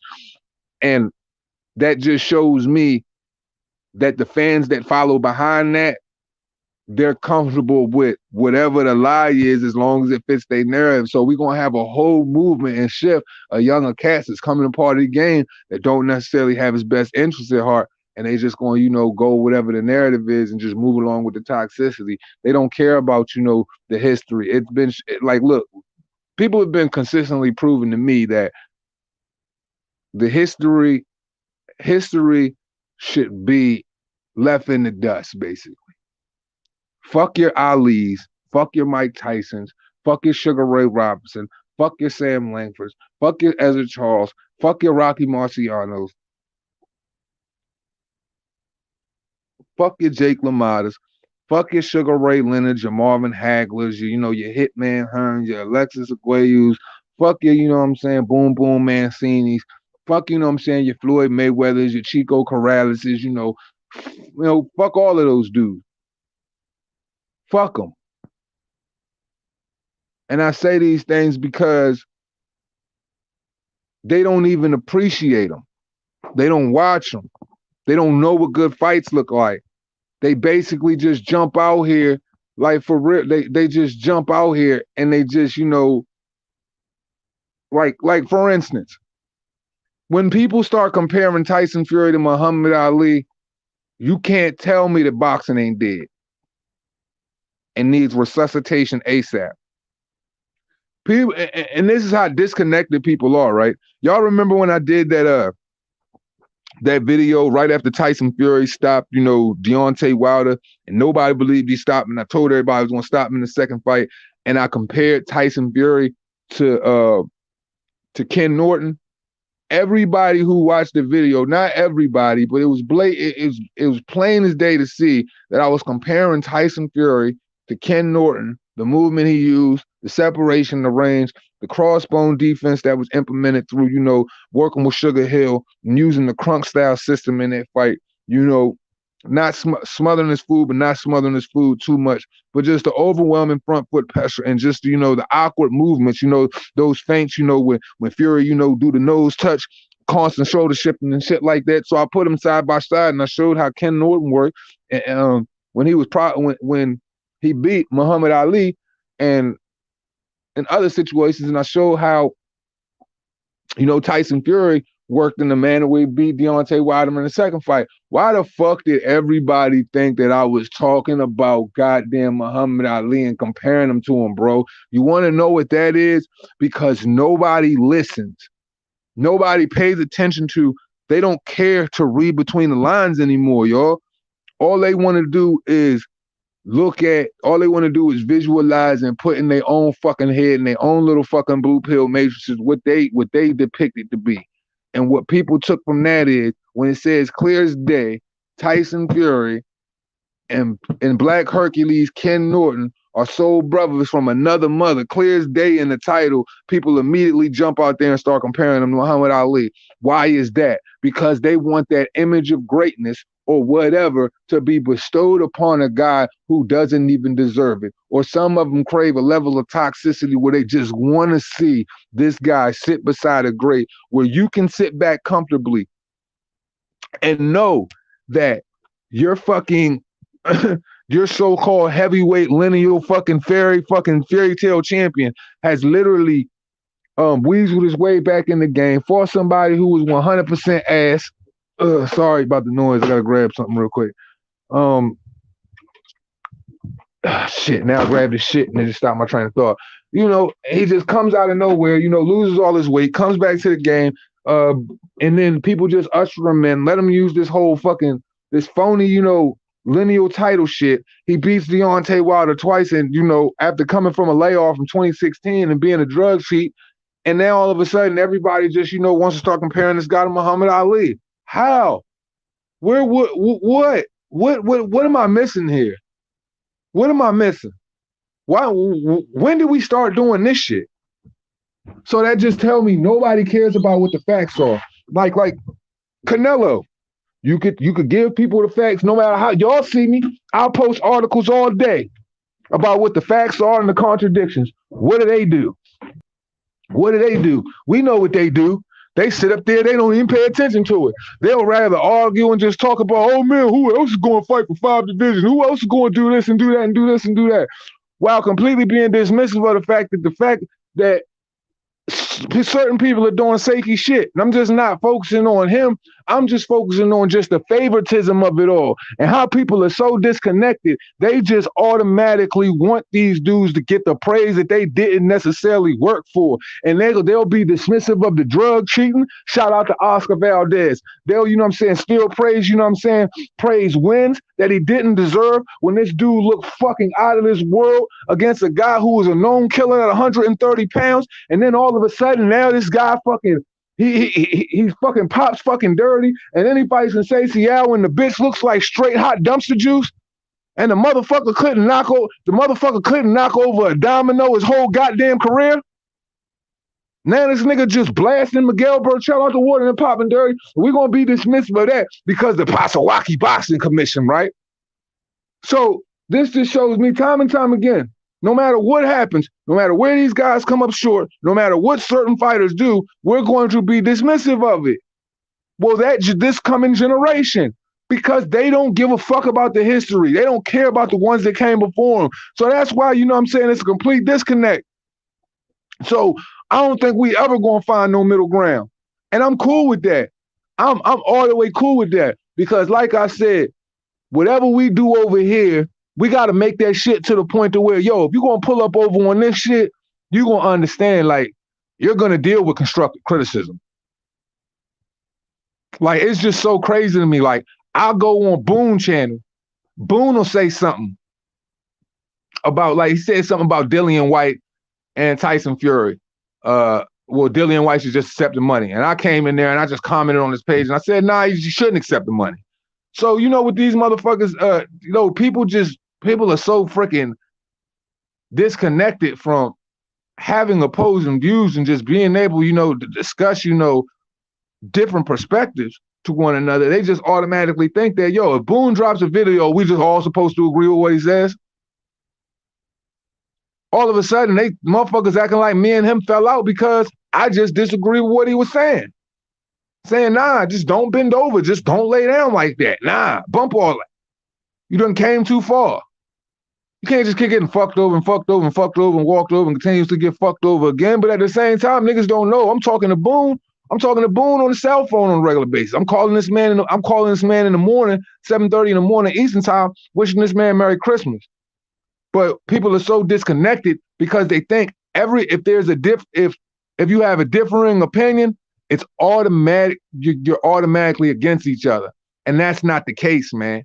Like we got to get back to understanding that constructive criticism is key, and we got to pay attention to the details, pay attention to the facts, man. Like for real, bro. This game it's been made easy for anybody to jump in it, and y'all and like we gonna have to go out our way to smoke out all the frauds. Like for us to the point to where it's like, man, I'm not one of these dudes that like, yo, in the beginning I used to like going around and challenging dudes with the debates and all that shit and smoking people out and doing them dirty and all of that shit, bro. But I'm just not with it no more. Shout out to George with another super chat. He says, is Joseph Parker the new #1 gatekeeper of the heavyweight division? He quite possibly could be, but at the same time, man, it wasn't like, you know, Derek Chisora was in that joint. He just looked like mincemeat. Derek Chisora put that man in a position a few times where he almost stopped this bitch ass. You know, I ain't never been the biggest fan of Joseph Parker. He definitely showed me another element of his game, and I appreciate him for not playing it safe and really going hard and going out there and thumping like a gangster. But as far as him being the gatekeeper for the heavyweight division, I feel like all of those guys underneath of him, whether it's a Hergovich, whether it's a Yoka, whether it's a Joe Joyce, et cetera, those dudes are going to stop him. Those dudes are going to knock him out. Or if they have a certain level of pop in their hands, Joseph Parker is going to make sure he does what he do best, get on his bicycle and pop that fucking jab and then try to find a way to shoot that uppercut within, you know what I'm saying, little tricky spots, you know, while trying to play it safe. I just think that, you know, Joseph Parker, he'll never get another world title again. Like, that'll never happen. With the stable of heavyweight fighters we have right now, he'll never get another title again. So, gatekeeper might be a respectful place to put him, George. But for me, I just feel like, Joe Joyce would be more of a gatekeeper in the division than him, and honestly, I think, that should be a fight that Joe Joyce targets next for real. I would love to see Joe Joyce fight Joseph Parker. God, he said I passed out last night. Happy New Year's to you, brother. I think everybody passed out last night. Shit, I was talking to my shorty and shit. You know what I'm saying? She lived basically in Philly and shit. You know what I mean? So we was up rapping and shit like she was supposed to like she motherfucking taking off her makeup and shit. She ready to go to bed at 10 o'clock. She said, I tried to make it to 12, but fuck all that shit. Like straight to bed. Like for me, man, New Year's is just another fucking thing, dude. Okay, it's another year. People make all of these promises they're not gonna keep. I'm one of the individuals that when it comes to New Year's and my whole perspective on New Year's, I wish everybody well. And I always tell people that I hope their this year is going to be more prosperous and you're going to have more lucrative opportunities and more blessings in this year than the one previous. Other than that, I'm not giving you all of these New Year's resolutions and all of that shit that I could eat crow off of. Because if I say I'm going to stop smoking, I know I'm going to smoke again. If I say I'm going to stop drinking, I know I'm going to drink again. If I say I'm going, I'm trying to settle down and just find one woman, I know I'm going to run around and play around with 4 or 5 of them again. So at the end of the day, it's just like, it's just more refreshing for me and it's just more sensible for me just to shut the fuck up about it, you feel me? And just go with the flow, baby. You know what I'm saying? Let's just go with the flow, baby. That's all we got to do. CM10, Happy New Year to you. Come on. Happy New Year. Y'all better respect me. I'm the trainer of the year, motherfuckers. And you gonna respect me. Motherfucker, you ain't God. I'm close enough to it. Bars.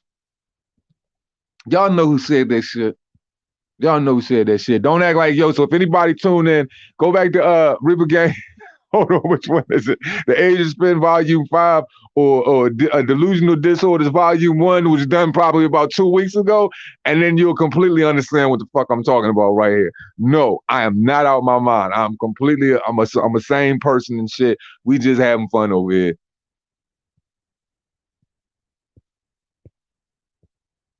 Said, what is Joe Joyce doing? He's quiet. Man, I think Joe Joyce is being Joe Joyce is being an opportunist at this point in his career. I think he's waiting on, the right opportunity. I don't think that Joe Joyce possibly wants any fight right now. Maybe I need to do a little bit more digging in that because I don't like speaking ahead of things that I don't really have the answers to. It just makes you sound like a fucking jackass. But hypothetically speaking, from where I sit, after, you know what I'm saying, Joe Joyce fought Triple D or whatever, I just feel like, he knows he can fight top 10 heavyweights of the world and beat him. He's beat top 10 heavyweights of the world. He just ran through freaking Dynamite Dubois with a jab. A jab. And I ain't talking about a quick stiff jab either. I'm talking about a slow thudding joint. One of them joints to where when he start to extend his hands, you could probably run to McDonald's and come back before it connect type shit. Kind of like a Danny Garcia type of vibe. But I think at this point, man, like Joe Joyce is in his 30s, man. He probably won it all. So I'm pretty sure he's probably Joe Joyce still with Frank Warren, right? He's still with Frank Warren and BT? I'm sure he's trying to figure out what's the best thing for Joe.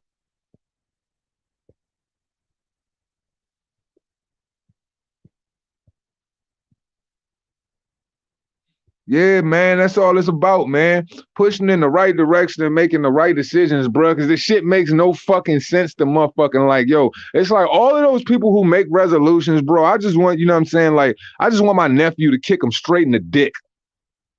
Like, for real. I just want my little nephew to just run up and just like field goal kick the shit out of him from like, I want a 40-yard line, 55, a 40 to a 55-yard, field goal, and they balls.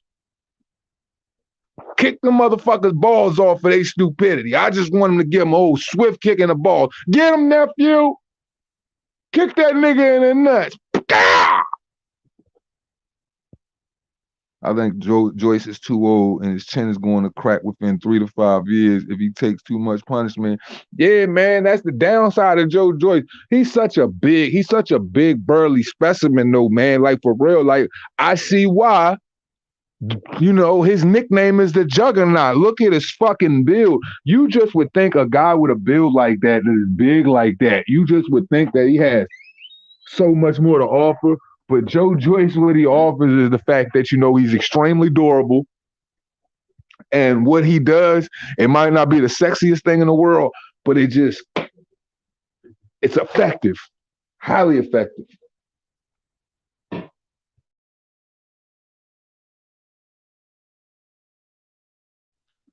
My bad, I had to throw y'all on mute, man. I had to throw my coffee in the microwave, got cold.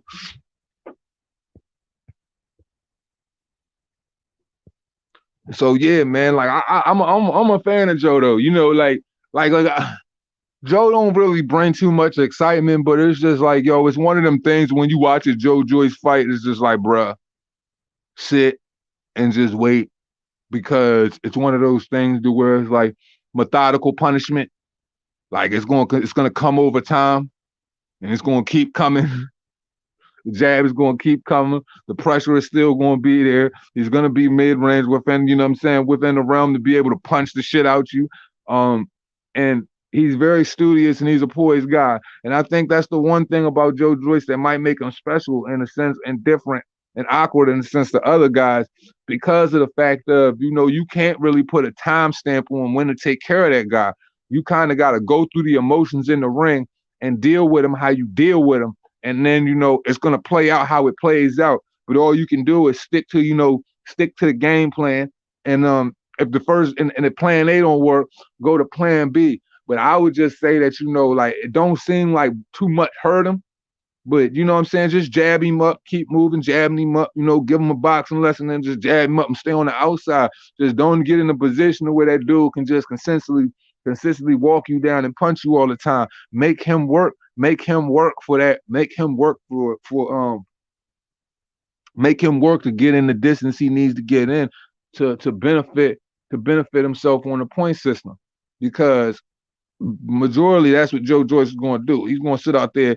He's going to try to outpoint the shit out you. He's going to try to work, and he's going to try to overwhelm you with the front foot. He's very good at that. And it's just like, yo, bruh, where the fuck did they find? Like, yo, I've never met a person who was born in slow motion. Have y'all ever met a person who was born in slow motion? Everything they do, they just grab the ketchup out the refrigerator slow, grab the fucking pepper out the cabinet fucking slow. The motherfuckers go to the fucking mailbox to take them 10 minutes to get there. The motherfucker try to give you a 5 motherfucker, you fall asleep while you waiting to get dapped.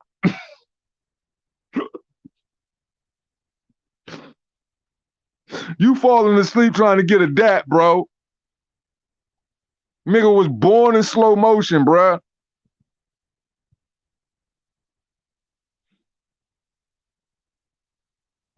Yeah, I do know Tony Yoka versus Martin Bakoli is happening this year. That's a real good fight. It's a real good look for Tony Yoka. Shit, Bakoli's a big guy, man. He's a big guy. He ain't got the craziest work rate due to his size, but he big. He's durable. He'll give him a lot of fucking work.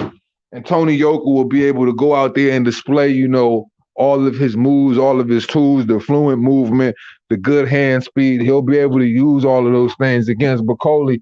But all Bakoli got to do for real, just slow down his party, man.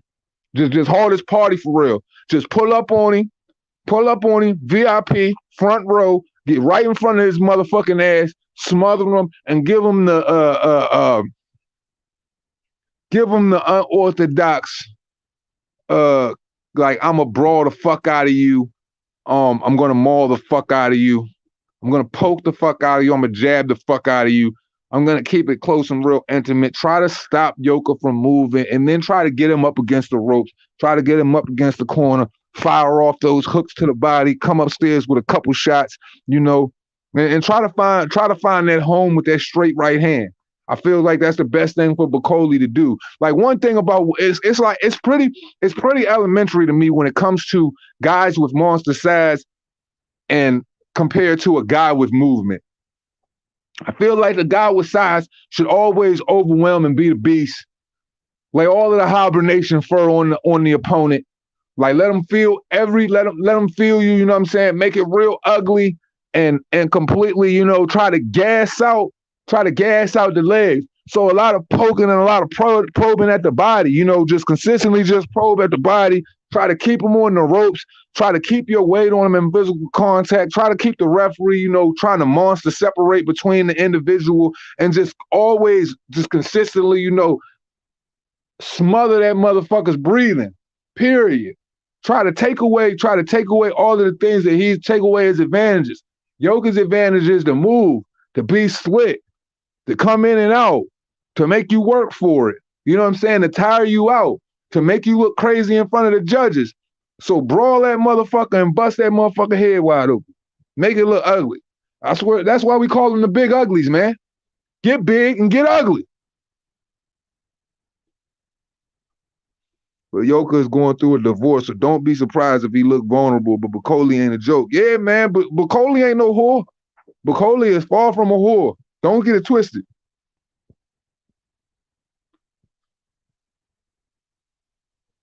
Let's see what else we got here.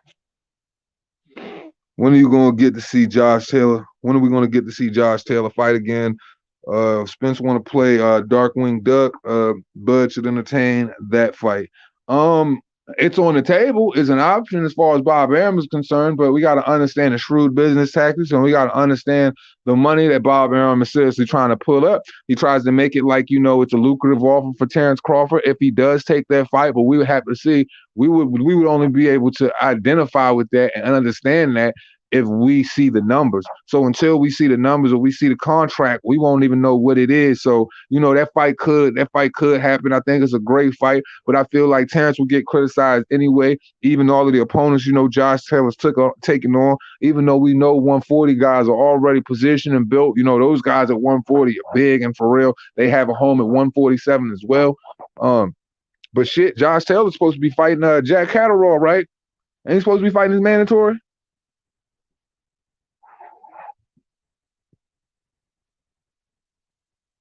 Yeah. See, JD on it. He fighting Jack Catterall and shit. But see, here's the crazy thing, right? I just reported. Well, I just forwarded and shared a tweet that Michael Benson put out stating that the BBBFC? Correct me if I got it wrong.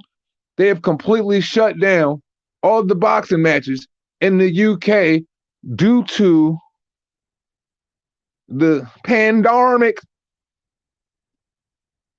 So if all of the boxing matches are all canceled in the UK, I can't remember if they said 1 month or whatever the case may be. All I want to tell you guys is this. And this ain't even on no boxing shit. This is on some life shit because I feel as though, you know, boxing and all that is cool. That's what we're here for, but we human beings too. And we don't do this too much, but we got to identify what the fuck is going on out here. It's a crazy world out this motherfucker. They ready to try shit.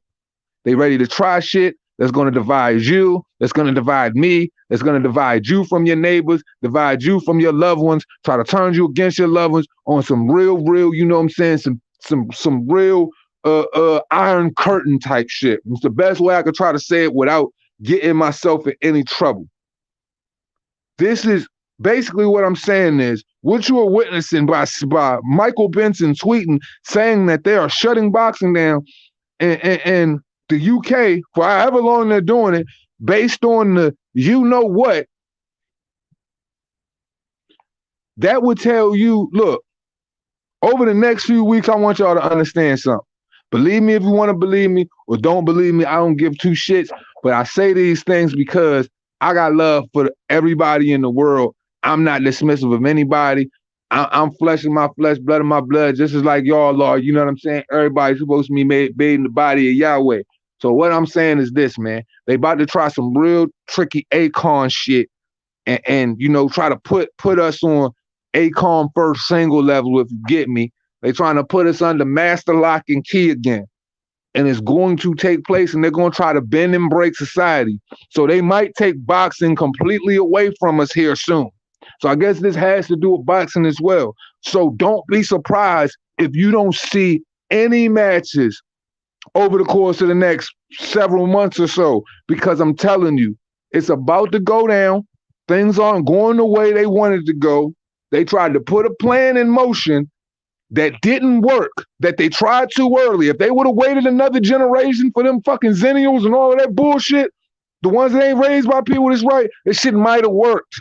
But they tried something that ain't really working, so they doing what they normally do. They going with the fear mongering. They telling you that things are worse than what they really are, while at the same time, certain tests, if you're knowledgeable on certain things, are bullshit. So don't be surprised if boxing stop on us, man. And everybody just stay vigilant. Understand that your next door neighbor ain't your enemy. Shit, the person you might have argued in school with and you might not be cool with ain't your enemy. Understand that the people that are probing you with unnecessary information on this bitch trying to fill your head up time and time again, these are the ones that's your enemy. They're trying to destroy middle class. If you're a business owner, they're trying to take everything fucking from you. And just understand that it's us versus them. They ain't never been on our side. They ain't never had our best interest. The only thing that should be mandatory in life is fucking freedom. Period. So everything that's going on in all the other portions of the world, what I peep by what Michael Benson tweeting shit like that, that's just a bone that was thrown out there from a very reputable source that I know, you know what I'm saying, that's high in the government, that's telling me what's about to take place. So all I'm saying is I want y'all to get ready, get mentally prepared if they fucking completely take boxing away from you. Get mentally prepared if you stuck in your motherfucking crib. But regardless of whatever it is, we gonna kick this shit how we kick this shit. We gonna keep it a fucking live, but we not gonna let this shit get us to where we disconnected from who we are. Brothers and sisters, whatever the case may be. How you feel about your fucking fellow man. But yo, remember who the enemy is. And remember how they trying to divide you, and remember how they trying to, you know what I mean, harm your children. So all I'm saying is stay vigilant, stay safe, stay militant, and keep your fucking antennas up. And don't let these motherfuckers bend or break you. And make sure you got what the fuck you need, because the rain is coming. I promise you that. I promise you that. And I have to say it, because if I don't say it, I would feel like I wouldn't be the man that I am. I couldn't say I'm the man that I am if I don't speak, regardless of whether people disagree with me or not, regardless of whether, it'll ban me or not, if I don't speak on what the reality of the situation really is, man. And they starting that shit over in the fucking UK, so they ready to move that shit everywhere else. I don't think, ain't nobody exempt. We all under the same bullshit. And everybody think they good right now and they feel they living their life and don't even know they walking in the fucking walking in the Marxist dictatorships. But hey, man, I got love for everybody. I hope everybody good.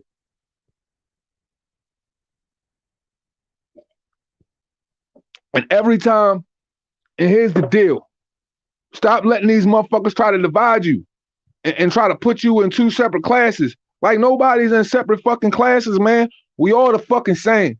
And it's a constant situation where they try to flip the switch. They try to divide you. They try to, you know what I'm saying? They try to pump your motherfucking head with a whole bunch of propaganda, and they try to make you feel like a motherfucking person who you done spent half of your motherfucking life with.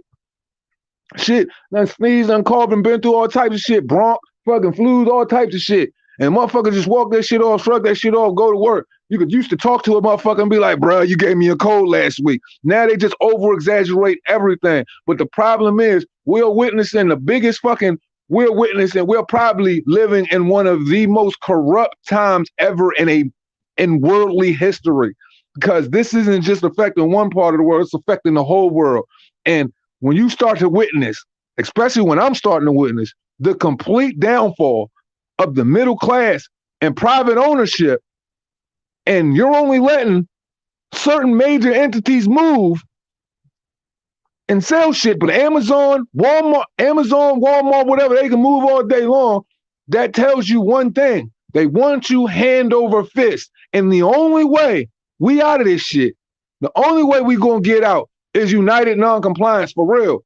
The more and more, look, you think it's gonna stop with 1, 2, 3, 4 Michael Jordan jump shots? No, they're gonna tell you get another one and another one and another one. And they're gonna promise you something that should already be mandatory to you, which is freedom. They're gonna consistently kick that shit on you and they're gonna beat your head down with it. First it started off with flatten the curve, then it turned into new normal. Now they're telling you you're heading into a dark winter. Understand the signs that are constantly, subconsciously beating your mind, bro, and stop making the enemy of your own people. You got niggas out this joint walking around with plastic fucking bubbles on their head. You got people wrapping their freaking babies in freaking masks, doing all types of nut ass shit.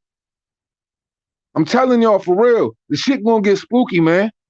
And it's deeper than boxing. But I just had to say that, man, because people need to know, man.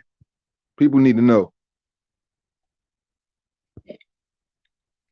That's what I'm saying. And if that's what I'm saying, Gotti. And if people don't understand, that, they gotta understand this, bro. Don't think them joints is only over there. Because they got them summer camps. They got them summer camps all through this joint right now. And they already creating laws and legislation to where they could just go ahead and throw you up in them summer camps so you can go ahead and spend all your day chilling on a bunk watching TV with your so-called friends, your so-called brothers. Separation of classes. The ones who've been and fold for the system, we call them sheeple.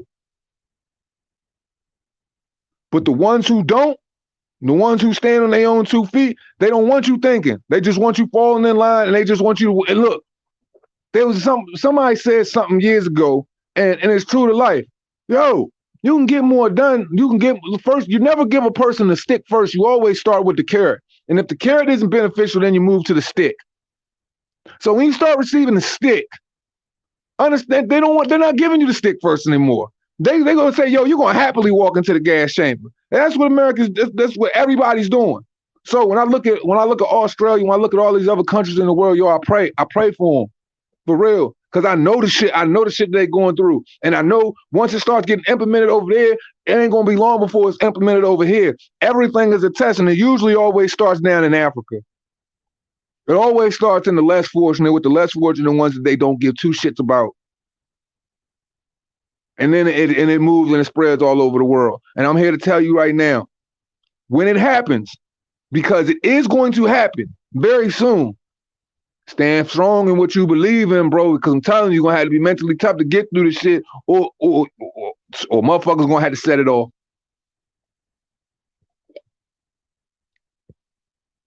It's definitely divide and conquer. That's a fact too. And I'm paying attention to all these things, and I'm saying all of these things without really trying to say them. And it just triggered me to bring this up, just for the fact of what Michael Benson tweeted about what's taking place in the UK, with shutting down all of the boxing events, with Liam Smith versus Eubanks being, postponed and all of that. So that just tells me they're already prepping for it. They're already about to give it to you. It's already on the menu. Get ready for it. And the only people that ain't taking heed to what we conversing about in here, them motherfuckers are the sheep. They the blind. They don't understand how Big Brother don't work for you. So, just stay militant, man. And the ones that are awake, man, man, try to help other motherfuckers too. But if, you can lead a horse to water, but you can't make them drink it. And I can show a motherfucker $1 million, but I can't force him to think rich. Period.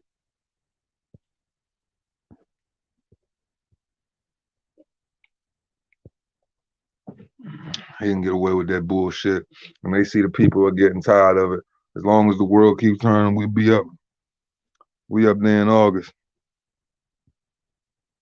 You got that right. 2 hands always been us, about us and them. You see that Sleepy Joe says they're giving up on the federal plan now as a state issue, only because he wants to save facts for the Dems for the next election. That's a fact, bro. Like, everything they've been moving, everything that they've been doing, dude, they've hijacked the whole fucking house, bro. Like, And these motherfuckers still can't win. Like, it's so freaking bad. It's so bad you can literally look like yo, there's literally a Twitter page where it's like liberals catching L's or some shit like that. Like Joe Biden L's or something like that. Yo, and there's thousands and thousands and thousands of them. But all like, yo, think about it. This ain't even been like, yo, this literally the first year just ended. But it's about to get crazy.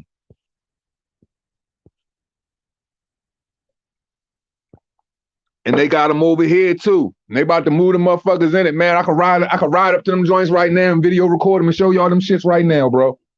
I ain't even playing with y'all. But I'm shit, man. I ain't even realized. I've been on here for 2.5 hours. I got to get some shit done. Man, I'm glad, you know what I'm saying, everybody popped through, man. It's a real good conversation. We touched a lot of shit. I seen there was one last super chat. Let me answer that. George, appreciate you as always. Said Joyce seems slow, but his feet are oddly quick. Yeah, man, he is a deceptive character, man. Like I said, man, he just looks like he was born in fucking slow motion, man. Like, yo, the dude, how you be trying to feint people with his feet, though? Y'all remember that shit? Joe Joyce trying to do them weird ass feints with his feet, and that shit not working.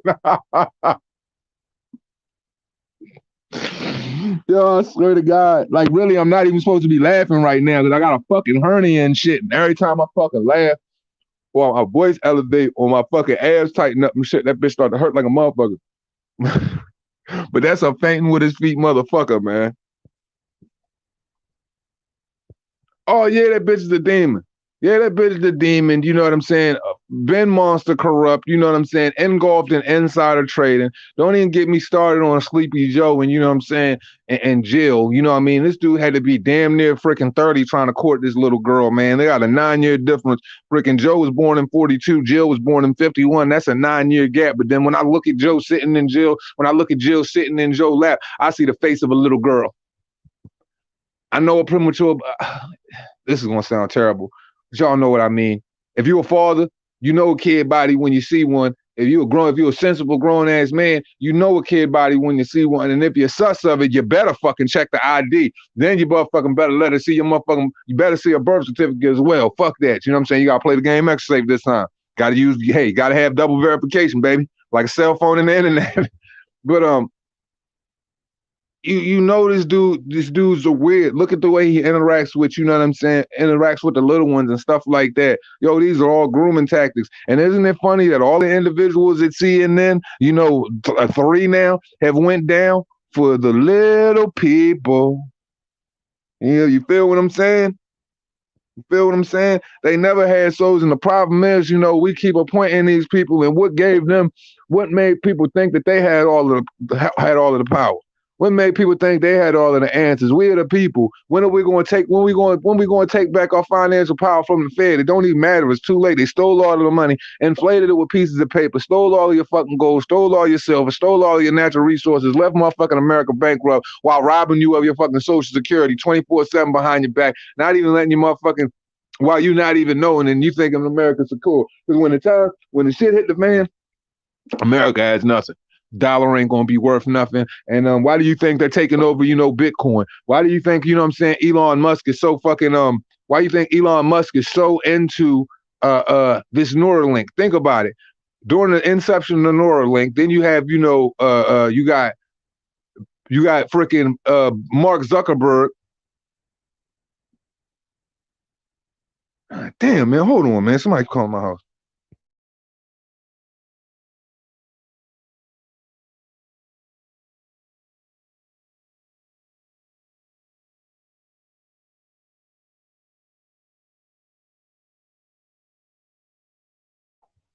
All right, I'm back. Yeah, man. Uh, yeah, you know how Elon Musk, bro. What the fuck? Hold on.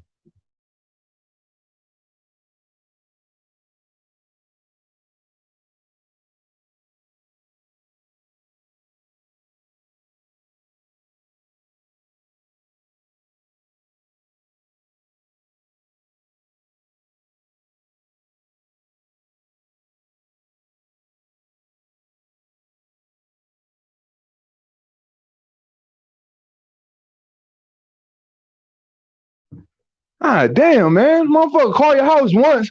You don't pick the bitch up. Then they call 4 more motherfucking times. I'm like, God damn, how many times you gotta see if a motherfucker home? But anyway, back to the, you know what I'm saying? Back to the real shit. We did the boxing shit for a couple hours before I end this shit off. Cause this the important shit. And only motherfuckers who want to just sit around and listen to the sports shit and converse about the sports shit, yo, that's the problem with the world right now. Yo, motherfuckers is too engulfed in fucking football, basketball, and all of that bullshit, you know what I'm saying, for your fucking liberal escapism. You're fucking, you're liberal, you're Republican, you're liberal, you're fucking right-wing escapism. You've been too engulfed in that shit, and these motherfuckers hijacked the world. Now you got one guy freaking playing fucking games with humans' brains and shit like that, doing some Neuralink shit, trying to say it's all for the help of, paraplegics and people that can't, use the other extensions of their body and shit like that. But it's deeper than that. If anybody, has never seen Black Mirror, I suggest you watch it. And then if you look at the world right now, look at what Mark Zuckerberg is doing. He's already known that he's been fucking with the CIA, the NSA, selling everybody's fucking information on Facebook. You already known he's hijacked, the lives of several freaking children. You know what I mean? He's a big reason why, suicide numbers up, et cetera, et cetera.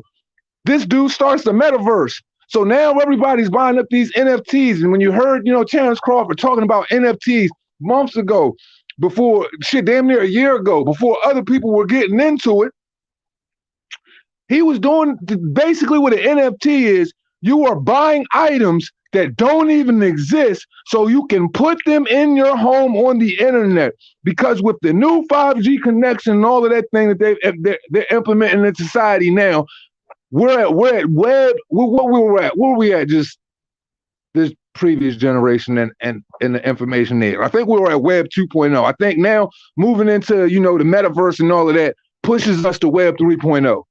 So basically they want to have a bunch of fucking people like, you got people spending $10,000 on an acre of freaking fake grass.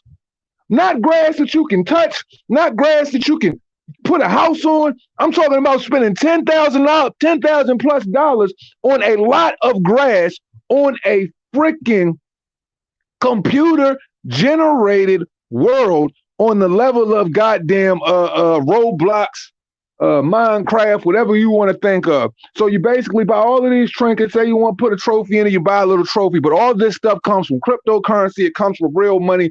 And then you're basically what they're trying to gear you up for, because like they said in the G7 summit, Great Reset or anything, what did fucking Vladimir Putin say? He said, you are going to have nothing.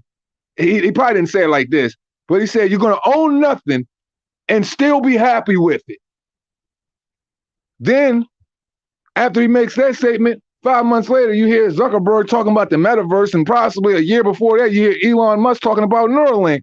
And all of these things connect. Then I watch fucking all 5 seasons of Black Mirror, and I'm looking at how they have,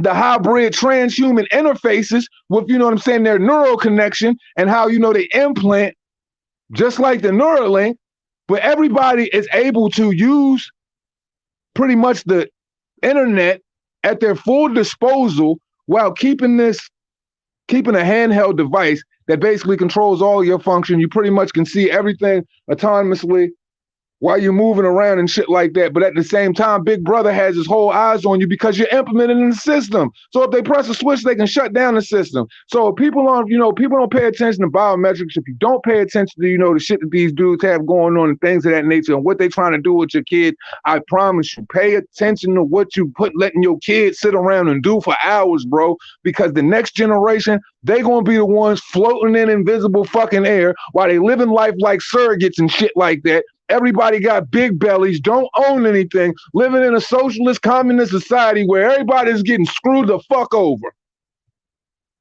Because why does Bill Gates own all of the land? Why is Bill Gates buying up all the land? Why is that? Huh? I'm just saying, man, I ain't the sharpest tool in the shed, but I ain't the dullest one either, man.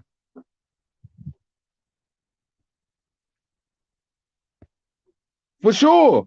For sure, the crazy thing is the freaking implement, guess what? The implant that they want to put in you to monitor your so-called V passport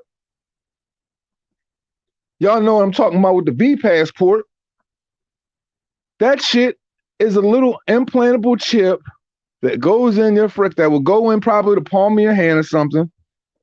And it's sponsored by a company. It's created by a company called Loose Breeze. Now imagine that.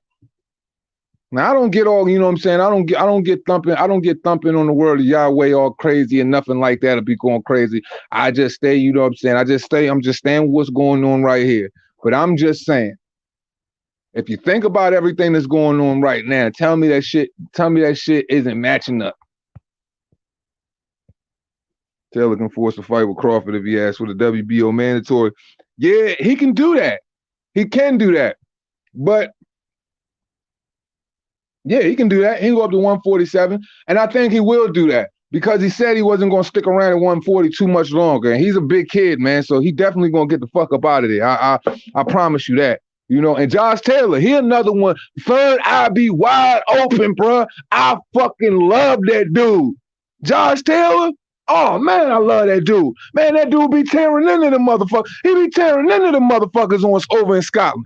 All of them politicians, all of them fuckers over in Scotland, he be tearing them a new asshole, sharing their bullshit, all of their bullshit about, you know, they so-called measurements, they protocols and all of these things, and how it's a complete contradiction to everything they said.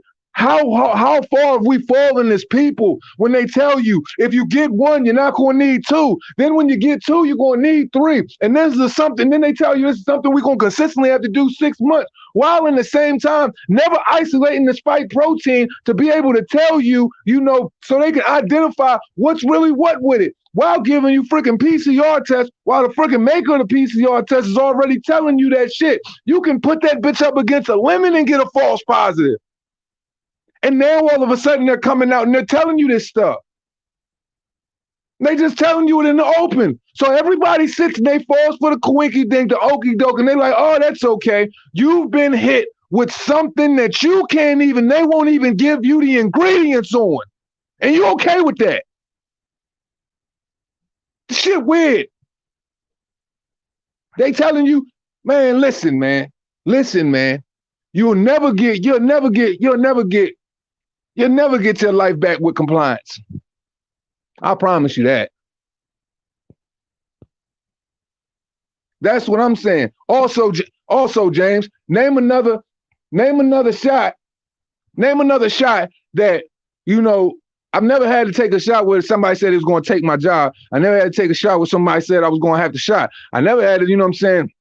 I never had to take a shot where I never got, you know, I can never get the facts or the ingredients or what's in it. I've never had to take a shot where people just told me to just shut up and take it. Like, yo, there are a lot of freaking things. There are a lot of freaking things that go on. And there's an actual beautiful freaking ongoing poem that this lady and this guy created. And I believe it's called, it's either called One Shot or Power Shot or something like that, where they continuously go on this string of like, never have I ever kind of, you know, conversations about, you know, when we as from child to adults have taken, you know, plenty of, you know, medical vaccines or whatever, but none of these things were put on us to where it's a gum to our head where it's like, yo, choose this or choose that. Like, and let's be honest here. Nobody's talking about all the kids. Huh? We're going to do that? Nobody's talking about all of the kids. Talking about ushering, you know what I'm saying, 1 to 5 year olds. I'm talking about 5 to 12 year olds. I'm talking about kids from, you know what I'm saying, 12 to freaking 21. Pericarditis, myocarditis. I'm talking about, you know, cardiac arrest. I'm talking about heart failure. I'm talking about blood clots the freaking size of goddamn freaking rulers and shit. Dropping. That's a lot of motherfuckers that watch soccer. So if you've been watching the soccer field, if you've been watching the basketball field, the football field, I don't give a fuck if it's from junior high all the way up to college, you done seen a motherfucker drop. Tell me I'm lying. And if you ain't seen it, that's because you ain't been wanting to see it. You ain't been tuning into the right shit. So you tell me how many motherfucking kids, how many kids are going to die? How many kids have already died? How many college students have had their life stripped from them? How many people are already stuck at home in bed right now? They operating at 50% and they're already worried about the next 2 years of their life and already are pretty much uncertain or feel certain that they won't even be here. We're witnessing we're witnessing the world's biggest corruption, and everybody is just okay walking into the gas chamber. This shit crazy. I ain't never seen nothing like this in my life. And then people just sit up there and they'll tell you, go and do it, go and do it, go and do it, go and do it. My thing is this: if you took that shit, right, why you got to worry about me? I thought you protected. So when I walked in, so one time I walked in the store, right? I asked the dude, the little pharmacy joint. I asked the dude, right? I said, yo, can I see that package? So dude, he was like, what package? I said, for the you know what I'm saying, for the jump shot. Okay, dude pulls it out, you know, then the girl brings it out. I actually know the girl that worked there. I go in there and pick up my medicine every month anyway. So I'm talking to the girl. She shows me the box. The box is white as fuck. I say, can I see the freaking manual of the box? There's nothing motherfucking in the joint. I say, can I look at the vial? The vial has none of the ingredients on it. So then I proceed to ask, I'm like, okay, so this is supposed to cure me from ever getting a disease that you have 99.998 or 996 immunity for. Okay. So this doesn't cure it? And you know, you can't tell me what's in it? But I have to take it? Or basically you're telling me I lose everything? Or you're trying to separate me in two classes? Very interesting. Fuck out of here. Them motherfuckers are dropping like flies. They dropping like roaches when you set a bomb off in the basement. And the sad thing is, you know, I'm colorful like this because I don't think people get that shit when you kick that shit soft. Man, it is what it is, man. You watching, and the thing is, nobody is talking about the long-term effects of what they got going on. And for those that did it, I'm here to tell you, I am not shitting on you. I'm not shitting on you. Everybody just not awake. Everybody born in, like, look, we all born in a different form of indoctrination, and we all have to go through a process of coming out of that based on the fact of our own walks of life, no matter how we find it.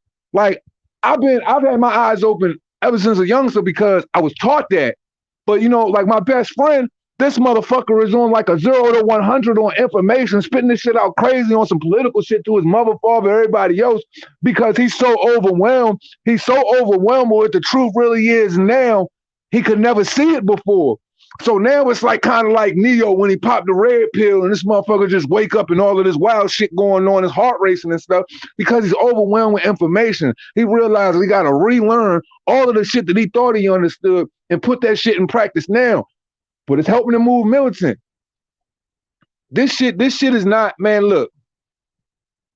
This is probably the worst shit. I know, no bullshit. This is the worst shit I witnessed in my life. You know, 5-year-old girl passing away, 2-year-old baby passing away, 8-year-old kid passing away all in 1 week. I got a friggin' look. I'm gonna tell you how sick people are. This freaking woman got a 5-year-old son. And this is how narcissistic these sons of bitches are. Got a 5-year-old fucking son. She gets him the jab. Now, I'm going to take it further here. We've already discussed that anybody from damn near, from coming out of the birth canal all the way up to damn near 65, and I can even prove to you shit, damn near 85 plus, because my grandmother had the shit, and I was kissing her all up in the goddamn face, and she's walking around this bitch like a champ, and I ain't never catch it. All facts. Got the paperwork in my drawer in case motherfuckers want to smoke with the boy. So, you get your 5-year-old this jab, right? She gets her 5-year-old this jab. When she gets her son the jab, the boy goes in a fucking cardiac arrest, y'all. Cardiac fucking arrest. So let me tell you what this lady does, bro.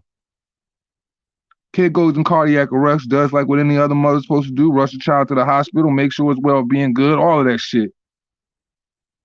She fucking posted a tweet Talking about my son been in a fucking coma for 4 fucking days. This is the first day he's woken up and had a bite to eat. I am so glad that he is vaxxed in a hospital with all of these sick people. I'm like, you stupid ass bitch. You are being completely dismissive of what the fuck caused it. You caused it. You have completely ruined your son's life. That's what I mean by sheeple. These people are so blind, they don't even understand that the fact that you give your kids this poison and they drop on the damn floor. He goes in cardiac arrest. The boy ain't eating 4 fucking days. I got 2 daughters. I can relate to like, I don't care. If any kid, if you're a parent, you got a heart, you're gonna feel that shit. And you're gonna feel some type of way. You mean to tell me this bitch is too fucking disconnected from the world and so indoctrinated in what's going on that she can't even see that she's the reason why her son got a fucking heart attack? Bro, this motherfucker is living with pericarditis for the rest of his life. He'll never be the same again. If the motherfucker tries to jog up a fucking hill, that shit is gonna feel like a 100-yard fucking dash to that boy. Shit is crazy. I ain't never witnessed shit like that in my life. And the fact that you'll post it, narcissism at its finest. We're blind. Basically, everybody has become slaves to their cell phones, looking basically down, living with permanent knots in their neck because they keep their head at a fucking angle, always staring at a screen. Nobody gives 2 fucks, man. Because the indoctrination is coming in all forms. They cover every aspect of social media. They shut you down in a half a motherfucking second. Any truth that's been spit out of you. Come on, man. Come on, man. Kids, man.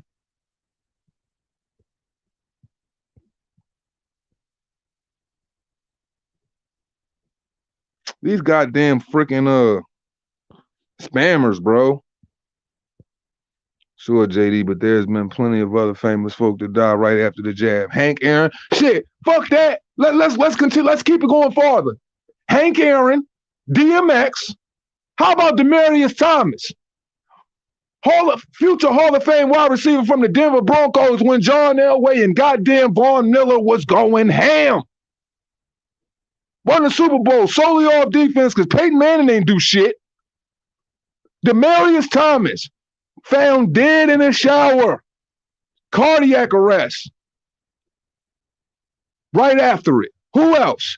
Okay, let's talk about the CNN. Let's talk about the New York Times sports writer who just literally 3 days ago, who literally posted a tweet saying that, hey, me and my wife just got, vaccinated, blah, blah, blah, blah, blah. I feel so good that I'm safe, blah, blah, blah. You know what I'm saying? So on and so forth. And then not even fucking 8 hours, not even 24 hours later, his wife jumps on his Twitter talking about, unfortunately, my freaking husband has passed away from a heart attack due to myocarditis. So not only the New York Times editor, but then another guy from CNN drops dead. Like, yo, this is a consistent pattern. Yo, it ain't just regular people. You witnessing all over the world, celebrities, your neighbors, all of that. I even have to live with it. You know what I'm saying? I even shared that with a couple of people that I'll be rapping with like that on my Twitter. I even got to live with that. So can't nobody fucking tell me about no goddamn. I'm gonna just leave it at that. I'm gonna get real fucking mad. And that's why I just decided, bro, I ain't shutting the fuck up about this shit no more. I'm not gonna act like I don't feel how I feel and I ain't witnessed what I witnessed and somebody close to me ain't motherfucking bite the bullet off some bullshit because they believe and rushing in the arms of Big Brother, who is really a motherfucker. I'm gonna do that shit. I find people who are overly aggressive about getting the vaccine. So just find people who are aggressively against us. Man, bro, it's once again separation of 2 classes, and now people look at you. Look, they made it a point to separate it, vax versus unvax. But here's the problem: these motherfuckers, they got these vaccines in them. One of them's pumped with fucking all of them are pumped with graphene oxide. All of them are pumped. You know what I'm saying?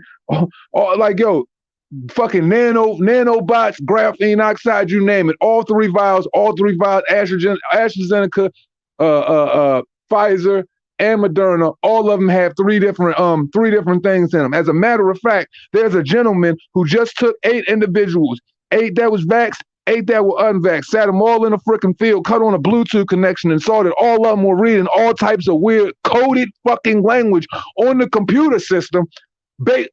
All of the vax, they were showing up on Bluetooth. They showing up on Bluetooth. So I can stick a magnet to a motherfucker based on graphene oxide.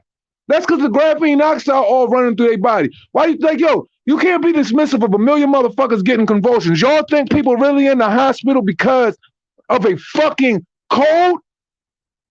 That's what y'all think?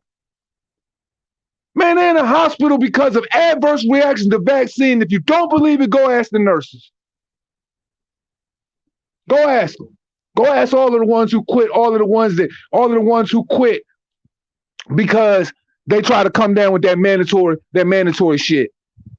And they said, I'm gonna mandatorily walk my ass out this front door.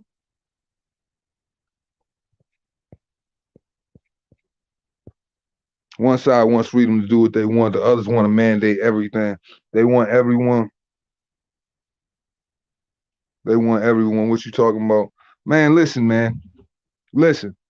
It's about, once again, it's about the destruction of the middle class. It is about ushering everybody into a one world currency. It is about complete control. It is about, biometric scans. It is about the ability to be able to track your fucking dollars while you're anyway on the planet, cut off your fucking resources at will. It is about complete slavery. It is about it's about total slavery, and it is about bending knee to the state, period.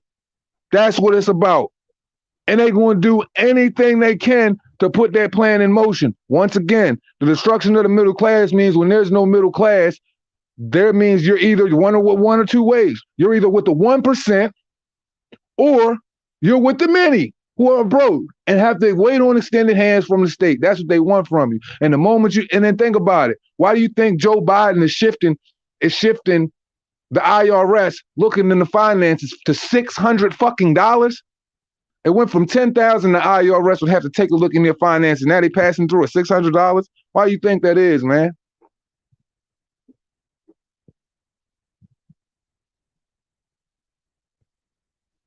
Oh yeah, I hear you. I just look down and I just be, going right along with y'all. Like, man, when I tell people, when I like, yo, I try to tell, like, listen, man, y'all don't know, y'all don't understand, man. Like, I know a lot of y'all do understand. I know most of y'all do understand, but I know the ones like, yo, it really bothers me when, you had this conversation and people want to hear more about the bullshit than they want to hear about the real shit. Like, and that's what's corny to me, because everybody you love, everything that you hold dear to you, every part about what makes, having, free will and free choice and all of these things accessible to you is being stripped right from you. And and everybody's just okay with it. Comply. Yo, you got these fucking idiots to where I've even seen some guys over in fucking Austria and all other countries. They've literally tried to walk in the store, get some motherfucking food. They can't even get it. There's actually stores over here in America right now in certain Walgreens where they have freaking biometrics, where it's like one on the finger, one on the forehead. They got these thick ass metal sliding fucking doors on them to where if you're not vaxxed, if you won't have a vax passport, you can't open that door and you can't get no food or drink or service. And they just not cut on right now, but they already out there. So when I like, yo, I'm telling you, man, this is it. Because I would have to look at it like this is where the major catastrophic, things that, so many scholars, so many great free thinkers, and so many other people with knowledge inside the government, outside of the government, speaking on both sides of the spectrum, from, the political side and speaking from the side of, having your third eye open and understanding how the world works. Like, even these motherfuckers know, like, the next generation ain't gonna be able to fade this shit. Like, they ain't sharp enough. So we about to witness a whole bunch of crazy shit. And we already witness it right now. It's just tripping to me that they're so brazen to go along with it. But what's tripping me out even more, how many people are okay with it? Kicking like, yo, New York right now, in fucking sane. Exactly. Where did that go? As a matter of fact, yo, remember when you was a kid? Remember, like, yo, I'm gonna tell you straight up. Like, I try to do everything as basic as fuck. Because it's just like, yo, it seemed like when you kick it basic, like, yo, it seemed like it hit hard. I'll be like, yo, remember when we was kids and shit like that? We was running around and shit. Your man catch a cold, but you get hit with it, and you like, you like, next thing you know, you start getting the runny nose, feeling all groggy, chest and all of that. You just like, and then you call your man the next day, or you rolling in school because everybody worked, everybody went to school, everybody still hung out with all their peoples, even if they had a fucking cold. A cold was, you know what I'm saying, nothing more than a motherfucking mosquito bite or something like, you know what I'm saying, the chicken pox. Hey, you're going to have it for a little while, you're going to get over it and fuck it. You know what I'm saying? Colds ain't killing shit. You know what I mean? So everybody, all your homies would catch the cold. You would pass it to your mans would pass it to your next man, and all of y'all motherfuckers just mad at each other because all of y'all niggas is on Vicks, Robitussin, goddamn menthol chest rub and all of that shit, right? So now all of a sudden there's the same type of virus and the same type of sickness. We're acting like, you know, it's something you have to isolate the well from. I thought, you know, in situations like this, when we're dealing with, you know, when we're dealing with bio warfare, or we're dealing with, you know what I'm saying, unknown pathogens, et cetera, or harmful pathogens, the normal thing to do is to isolate the sick, not isolate the healthy. Where the fuck do they do that at? When do you isolate the healthy? So now all of a sudden, you know, like, and I went, and that's crazy that you brought that up. You know, when you said, where did the flu go? Because when I went to take the little COVID test because my grandmother had it, I said, man, I was like, man, my grandma ain't never looked like real crazy, nothing like that. I just thought she had a cold or some shit. He was like, man, there's no such thing as a cold anymore, only COVID. So what does that tell you? What does that tell you? Everything, they trying to completely hoodwink the whole world. Like, that basically tells me that COVID ain't shit to take serious. I witnessed the shit. I live the shit. You want to know what's to take serious? The shit that killed my motherfucking people. Like, yeah. Like that's the shit to take serious. Don't believe the politician, the media, see through all the bullshit, stay unvaxxed. 10 years, these motherfuckers will be growing heads. 10 years, they'll be growing 3 heads and they'll say it's normal. Yo, these are facts, man. I try to tell people all the time. Like, listen, now I'm more of like, you know what I'm saying? My mentality is more like a libertarian and like a full-blooded red Republican. I would say, you know what I'm saying, I'm more identified with more of their practices than anything, but I'm not of either party. I'm more of an independent. I'm independent on all my, you know what I'm saying, on all my thoughts, on everything that I am. Like, so I just tell motherfuckers like this all the time, man, red or blue, they don't work for me or you, man. Red or blue don't work for me and you, and it ain't, you know what I'm saying, it ain't us versus them. It ain't them versus them, it's us versus them. Like, yo, they've never worked in our favor. And all media it is, and all that political shit that you see on TV, all that shit is a bunch of, you know what I'm saying, is a bunch of frivolous bullshit to keep your mind focused on, you know, things that don't even make any sense. Why is it that what's the guy's name? He did 2 years. What's the guy's name that's on fuck, man. Fuck. Just because I want to say the little fucking fruitcake name, I can't say it off the top of my head right now. But we all know that the CIA, the NSA has been infiltrated in every major freaking newsstand, every major news station, every freaking major network. They are already behind it, pulling the strings, telling people what to write. As a matter of fact, the CIA have a hand in, you know, how people do movies. So ever since we've been born, we've been indoctrinated to move a certain way. They try to put us in certain schools, teach us certain shit, make, you know what I'm saying, try to change our focal points, you know what I'm saying, to always lean towards the state. Like, like, yo, we have this level of like socialism that is just out of control right now, where people are literally like, they want communism. Like, that's why I tell people all the time, bro. I tell people all the time, stay militant, stay focused, and eat clean, and motherfucking, you know what I'm saying, just fill your mind up with all the knowledge you could get, man. And I'm just like, yo, protect your side of the street, because at the end of the day, it's coming. It's coming. So I try to advise people, you know what I'm saying? It's better to stick together and understand who really your enemy is, because they've never worked in your favor. They've always worked to take from you. Like, bro, think about every major incident that's happened in the past 20 years, and then you tell me what ain't a fucking psyop. What ain't? Go back to any major historical event. You tell me what ain't a psyop, what wasn't fucked over, and what wasn't America a part of, while we talk about the land of the free and the home of the brave, and who actually thinks that they're really free here. Only an individual that's real that is asleep in this country or any other country will really think they're free. We are all born under oppression. Think about it. Why the fuck do you think they give you birth certificates? Goddamn humans always fucking reproduce. They can, you know what I'm saying? They can get their comeback off of that. Man, the game is easy, man. Like Julian Assange was like one of my favorite guys, man. I defended that dude tooth and nail. But you want to know why they wanted to push Julian Assange aside? Because the truth was getting out there and people were really getting to see motherfuckers for what they were. And they couldn't handle it. So what do? They try to, you know what I'm saying? They try everything they do to get that motherfucker out there. That motherfucker had to run all. Where Julian Assange run all the way over to? I think he ran all the way to Russia or some shit like that. Edward Snowden. All of the drone strikes. Like, yo, there ain't nothing under the sun that America hasn't been a part of. What is it?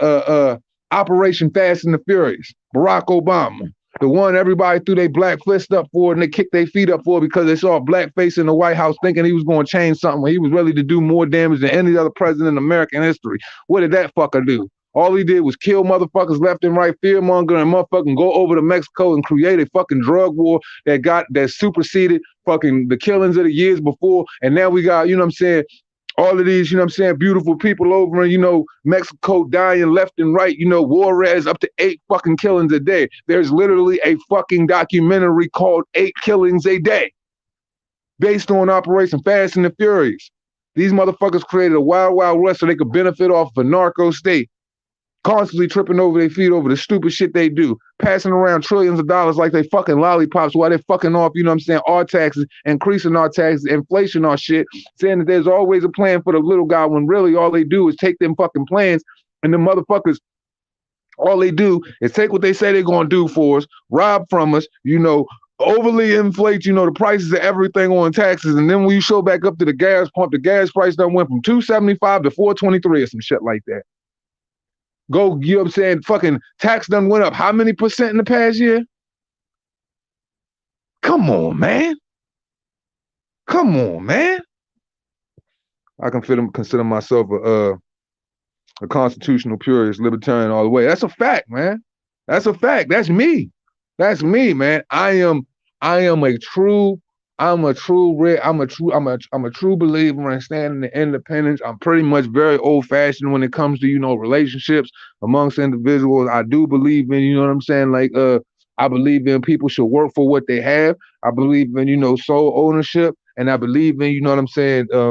I believe in sovereignty, and I believe in, you know what I'm saying, the right to bear arms and protect, you know what I'm saying, and protect people, man. That's just how it goes. Oh, shit. I think my fucking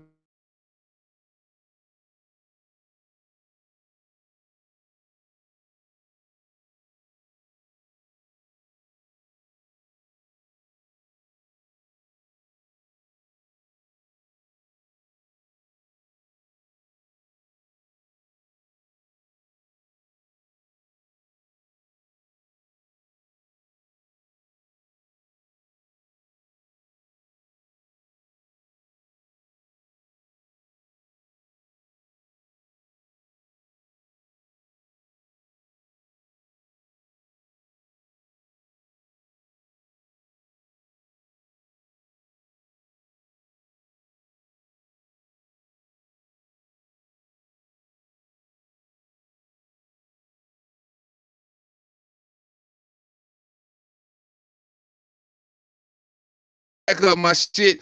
My shit straight crashed out, died out. Already had my, you know what I'm saying, my backup joint on deck. So don't worry, we back at it. But yeah, man, absolutely. Absolutely. And then what the fuck does this little butt buddy do? Not even 2 weeks when he gets in office. What does he do? He fucking bombs Syria. Bombs him. Hey man, hell of a president. But you know the crazy shit is?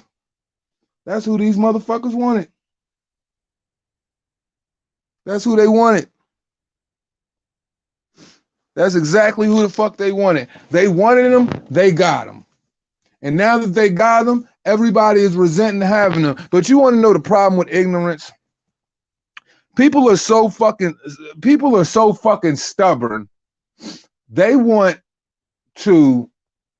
rather live in their lie instead of just admit, you know, okay, maybe I was wrong about this one. This dude is a straight up fucking tyrant. He's a prick. He's a piece of fucking shit.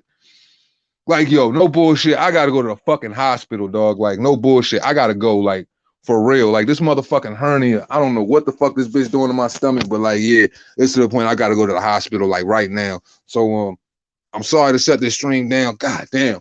I'm sorry to shut the stream down, but I gotta get to the fucking hospital. As we always say at the end of this shit, it costs you nothing to pay a nigga no mind. We'll pick back up, you know what I'm saying, when I got an update on what's going on with me. But fuck, man, I definitely gotta go to the hospital.